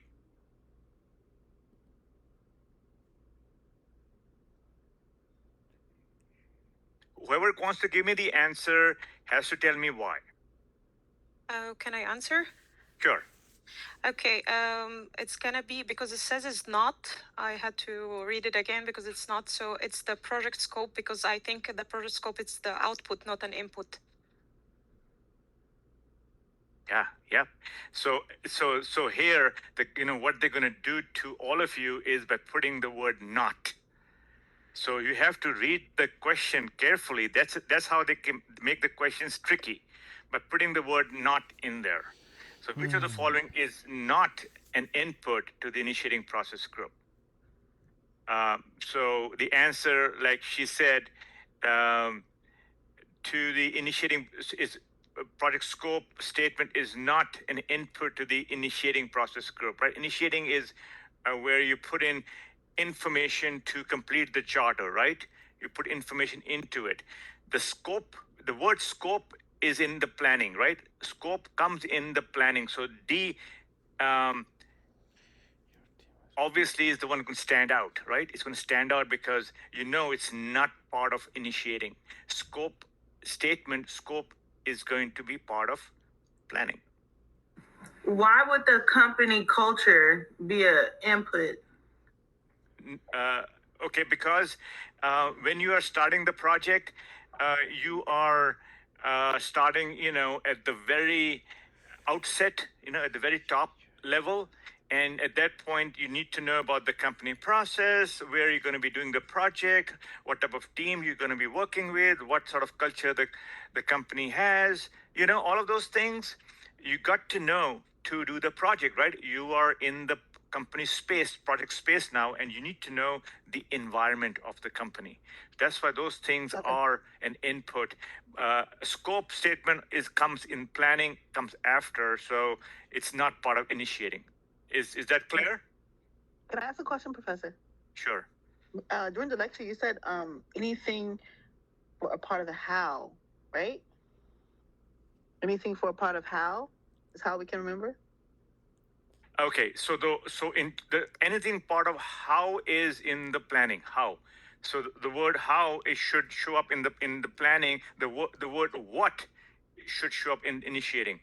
Okay, thank you so much for the clarification. Yeah.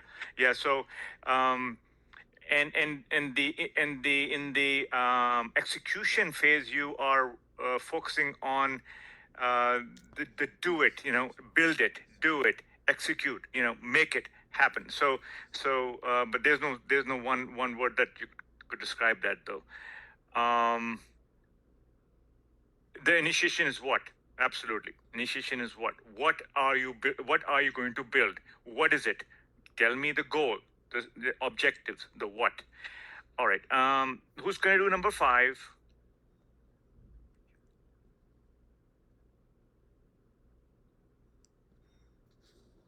Okay, I'll do number 5. Your team is building a website to provide resources for families and childcare providers who want to design their own homeschooling programs. The site will include many features. As each feature is completed, the product owner reviews it and either accepts it or tells the team what needs to be fixed. Upon acceptance, the feature is reviewed by QA and then added to the live build. Which lifecycle or development approach are you using for this project? So, is it incremental? That's what I was gonna say. Incremental. Yeah, is that the answer? I would actually agree with you. Why? Because first of all, the clue. What is the clue to what approach is this? Now, this is not predictive, right? This is agile, right?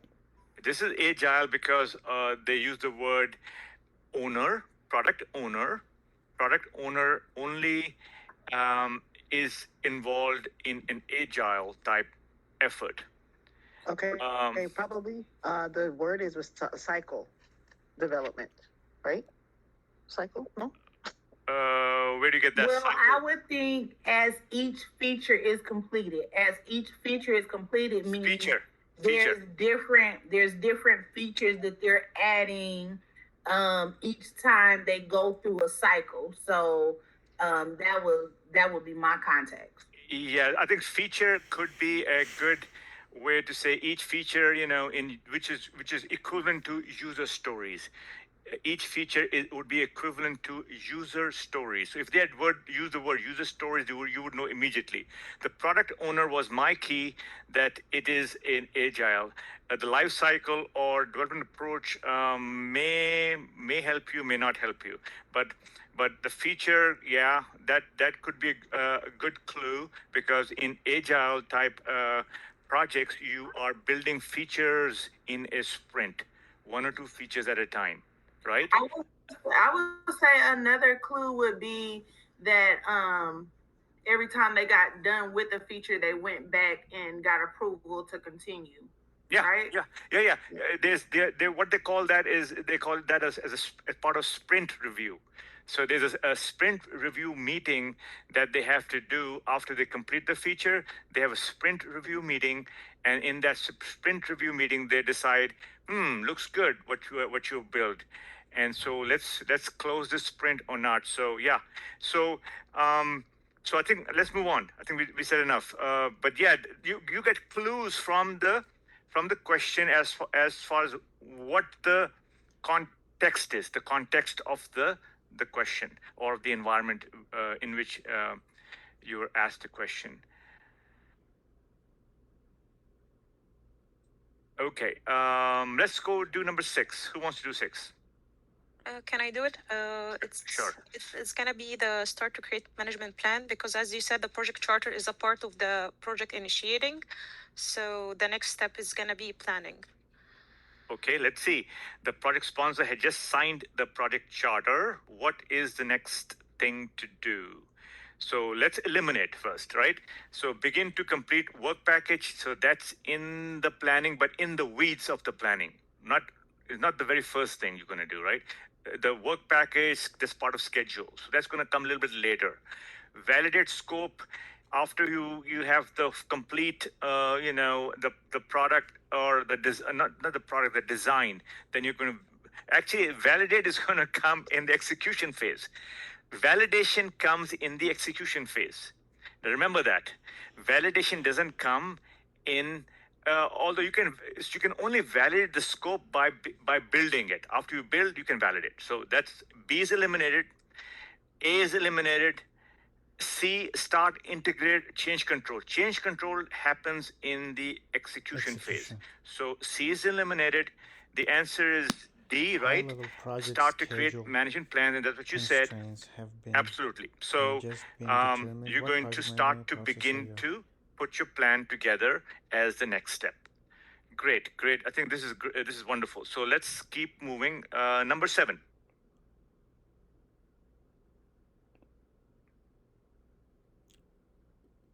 Anybody can jump in. Yeah, I can try. I don't know. Initiating I have. A. I think Okay, it's. Azim, I think it's go ahead. planning. Should be planning because if the high-level project schedule is so when you are getting into the most general information about the project schedule, so you might get some constraints over there, some general understanding of constraints. So it might be the stage of planning already, because initiation is where you have charter, and after that you go to planning and you have the project schedule. So It's the initiating A. yes and no. So let's see why. But good attempt. So high level project. So what are the key words here? Look at the question, and from the question you get the clues. First, the question says high level project schedule. High level. Anytime it talks about high level anything, high level happens in the charter. The charter is high level. So the high level, the word high level will put you in the charter. Next, constraints. Okay, constraints. You can find constraints in the charter. You'll find constraints in the scope statement, also in other places. But the word high level sort of captures me here. What project management process group are you in? So based on the fact that we talk about a high level, because when you go into planning, you are going to go into the detail level. Planning is all about detail. So that's why, Azim, planning will not be referenced here. Yeah, I got it. Because of that. Yeah. Because of that. But that's, it's easy to get sidetracked, right? How the questions make you think one thing or another. So you just have to kind of know everything, right? You got to know what happens in the charter, what happens in the planning, what happens in execution. Knowing all of those things, when the question comes, you can immediately make sense. Oh, eliminate, and then get the answer. Okay. I just remember that we had a constraints and a scope statement. That's why it got me. Yes. So that's the confusing part. Constraints are not only in charter, like you said. It's also in other documents. But the word high level, that always happens in the initiating phase, because you start off with a high level charter, and then you go into detail in the planning, and then you form up your schedule, you form up your budget, you form up your scope, all detailed. Okay. This was very good. Let's go to the next set of questions here. We'll do it. I have a question. Sure. So when you say high level, so high level can be equivalent to general, right? Because in the charter, when we're talking about the charter, we are, we're getting information from the customer about the what, right? Generally speaking. And then when we go into the scope statement, then we're being more detailed. So when you say high level, it's kind of like a general constraint. Like this generally is going to happen. We can anticipate it. But then when we go into the scope statement, it's the what time is going to happen, where it's going to happen, and those type of things. Yep, you're absolutely on the mark here. General is another way to describe it. Absolutely. All right. So let's skip number 8 for now. That's a little bit long. Let's take a little shorter question here. Number 9. Let's do number 9. Does not have much time to spend on planning before the mandatory start date arrives. He therefore wants to move through planning as effectively as possible. What advice would you offer? Make sure you have a signed project charter and then whoever so Mahasen, you want to tell us why? Okay, because if you're going to network diagram, document all if you don't have much time to spend planning, document the high-level assumption. It'd be very important to make sure that you have finalize the quality management the charter, plan which is going to tell you before you determine quality metrics. Make sure you have the signed project. Hold on, I was going to tell you the what, so you know what you're doing, and then the work. What was it? The work. What was the acronym for that? Okay, so the work breakdown. Work breakdown structure. Work breakdown structure. Yeah. So that's going to tell you, kind of about how the work is going to go. So even if you don't have dates and everything, scheduling in that sort of way, you do have those two things. So from there, you can kind of, get some kind of rough planning enough to get into action, even though that's not advised, right? Okay, so let's give some other folks to respond as well. Olivia? I said B because it's like we have to do a activity list before creating the network diagram before in the planning process, and the project charter as a planning at the beginning. I may be wrong. So answer this question, all of you. So where are we? Are we in initiating? Are we in planning? Are we in execution? Are we? So it looks like we're in planning, right? Yeah. Yes. Planning. So okay. And then it's saying the project man does not have much time to spend on planning before the mandatory start date arrives. So he therefore wants to move through planning as effectively as possible. What advice would you offer? And the signed product charter is that's not a. It's not. I wouldn't say that's a wrong answer, but that's one answer. Let's see, creating an activity list before creating a network diagram. That is also a good answer because you have to create the activity list, which then will take you to the network diagram, which is eventually is going to be your schedule. Number C, document all the known risks before you document the high-level assumptions. This one sort of seems a little that's going to come later, so we could just scratch off C. It's good too. Okay, so we have to eliminate. So we have to come to. So I'm eliminating C now, so that we can come to at least one or two, and then we can pick one. So I know the book answer is actually B. That's the book answer. We have to see why that's the right answer. D is finalize a quality management plan before you determine quality metrics. So they're talking about quality here, and the question alluded to dates, right? Start date. So I would eliminate D. I would eliminate C. That leaves us with A and B. So and since the problem talked about planning and talked about dates, how can we? So which one would take us to the date? I would say not A but B, because activity list is something that are input to the network diagram, which would leads us to the schedule. So B sounds like a good answer. A is, I wouldn't say is a bad answer, but I would say the best answer would probably be B. So between Professor, B and, I have a question. Have we spoken before the activity list? Like, because I don't remember talking about this and the network diagram as well. Yeah, you're right. So that is we are sort of jumping the gun here, but this was in our, our chapter 3. So, and some of you who already know what these things are have an edge over edge over others. So you have an advantage here. So we could have skipped 9 and come back, afterwards. But I think so don't feel that you are not able to participate, but it's a learning game here. So yeah, you're absolutely right. Just go with the flow here. Some of the questions will is assuming you already know about the schedule, right? And some of you may not, right? You may not know about the activity list. You may not know about the network diagram, but others do. But so this question I would have not included, but this is in the book right now, and we are sort of it's so it won't be something that everybody can answer. So no worries, don't worry about it.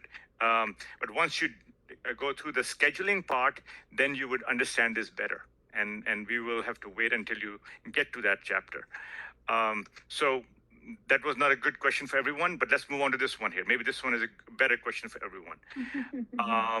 The best time to assign a project manager to a project is during, this is an easy one. Who wants to take this one? Is it choosing a project or whatever? Picking a project? What will authorize a project manager to run with the project, and who is the one who's going to authorize or assign a PM to the project? Let's talk about the who. Who is the one It's going to be A stakeholder. the stakeholders. Sponsor? Did I hear sponsor? Sponsors. That's the right answer. Yeah. Sponsor, Who? and it's going to be in the project selection. I'd say it's gonna be an initiating process. Initiating, yeah. Initiating, right? Sponsor is the one who assigns a project manager to the project, and the charter is the document that will authorize the project manager to actually run with the project. So initiating is where all of that happens. Initiating. That's why if you once you guys get the book, read 16 through 20. That's what it all talks about. All right. Let's do one more, and I then can explain just to be sure that I was right. Why is Which it one? initiation process? The project manager is selected because on integration and project selection, project manager does not need to be present because for him it doesn't matter what kind of project is going to be. So if the sponsor is selecting project, he can just assign a project manager and he will just come and just get to know what's the process is going to be. Planning is a bit late because is going to be when the process of initiation is created. It might be in planning, but it is late. So initiating when the charter creates, when everybody gets to know each other. So that's probably the right answer. Azim, you're correct. So logically, it has to be an earlier point, right? Earlier point, and the earliest point in a project is the initiating. The project selection is even earlier, even before the initiation, right? Even before. So that's, like you said, that's when project manager is not assigned. That's when a project is selected. Not, at that point, they don't assign a project. But once the project is selected, then in the initiating phase, they're going to actually assign a project manager and ask him or her to complete the charter. So integration is not even a phase. So that's, you can totally throw it out. The first one, you can say, makes no sense, out. The second one, you can see, what happens in selection? That happens before even the project gets started. So that's, you can, sort of throw it out. And then initiating, okay, that's the time project is initiated, started with the PM, and so that is a good answer, but C is a good answer. So leave it there. Go to D. Oh, planning comes after, so you got to have a PM before planning, right? So planning is out. You're left with C. Yeah, so you just have to, eliminate and make some look at the context, look at where it's happening, look at the location, of where this is happening. And as you learn more, all of this will fall into place, and you'll see the question and you'll know immediately, what to select and what to eliminate. All right, so let's do a little bit more, a couple more, and then we can call it a day. So let's do one more. Let's see. Let's do this one, number 13. During a team meeting, a team member asks about the measurements that will be used on the project to assess performance. The team members feel that someone Who wants to read the question and answer?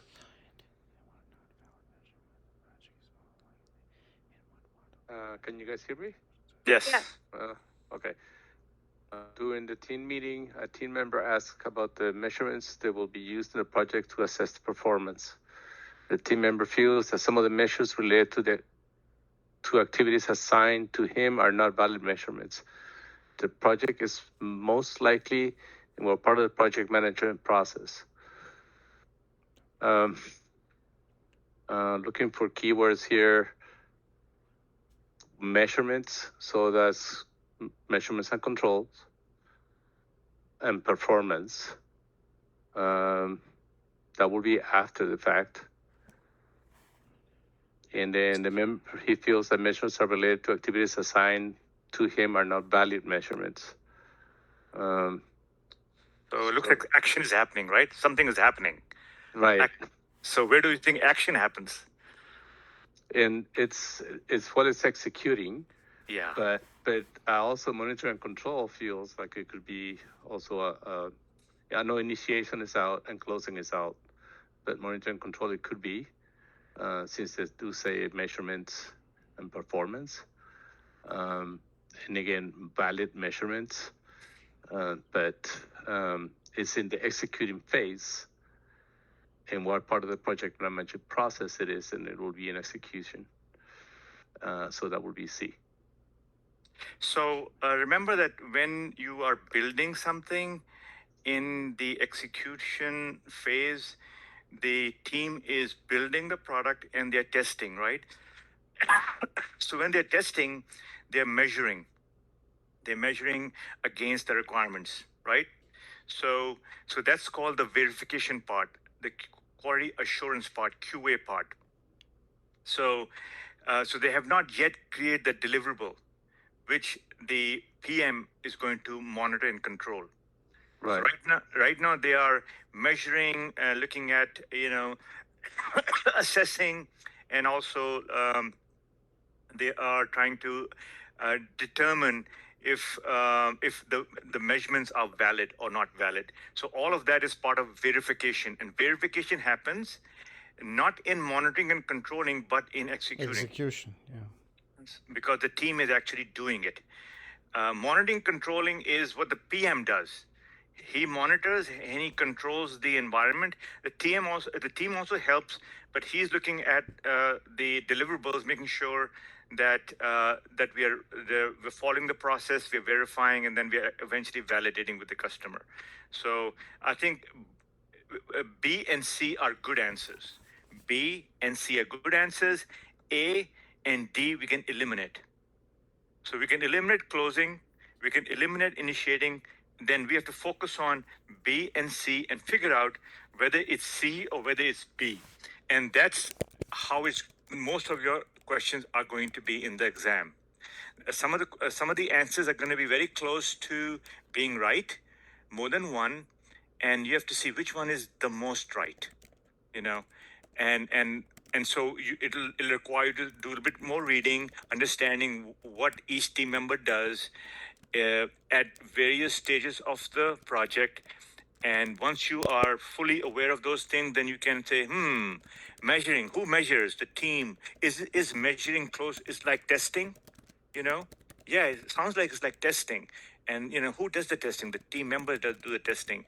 And where does the testing happen? Does it happen in monitoring and control? Does it happen in execution, the building of the product? So I think you got a good flavor, feel, right, of what type of questions you're going to see in the PMP exam. They will get a little bit more complex in sometimes because they're going to describe to you a situation, and then something is happening there, and then they're going to ask you some questions about what's happening there. It could be about stakeholder management. It could be about quality management. It could be about scope management. It could be about communication management. Any of those 10 chapters that we'll be going over, it could be asking with reference to those chapters about this particular situation. So I guess we can stop right here. It's 9 o'clock. Your homework for next class is going to be to do all of these problems on your own.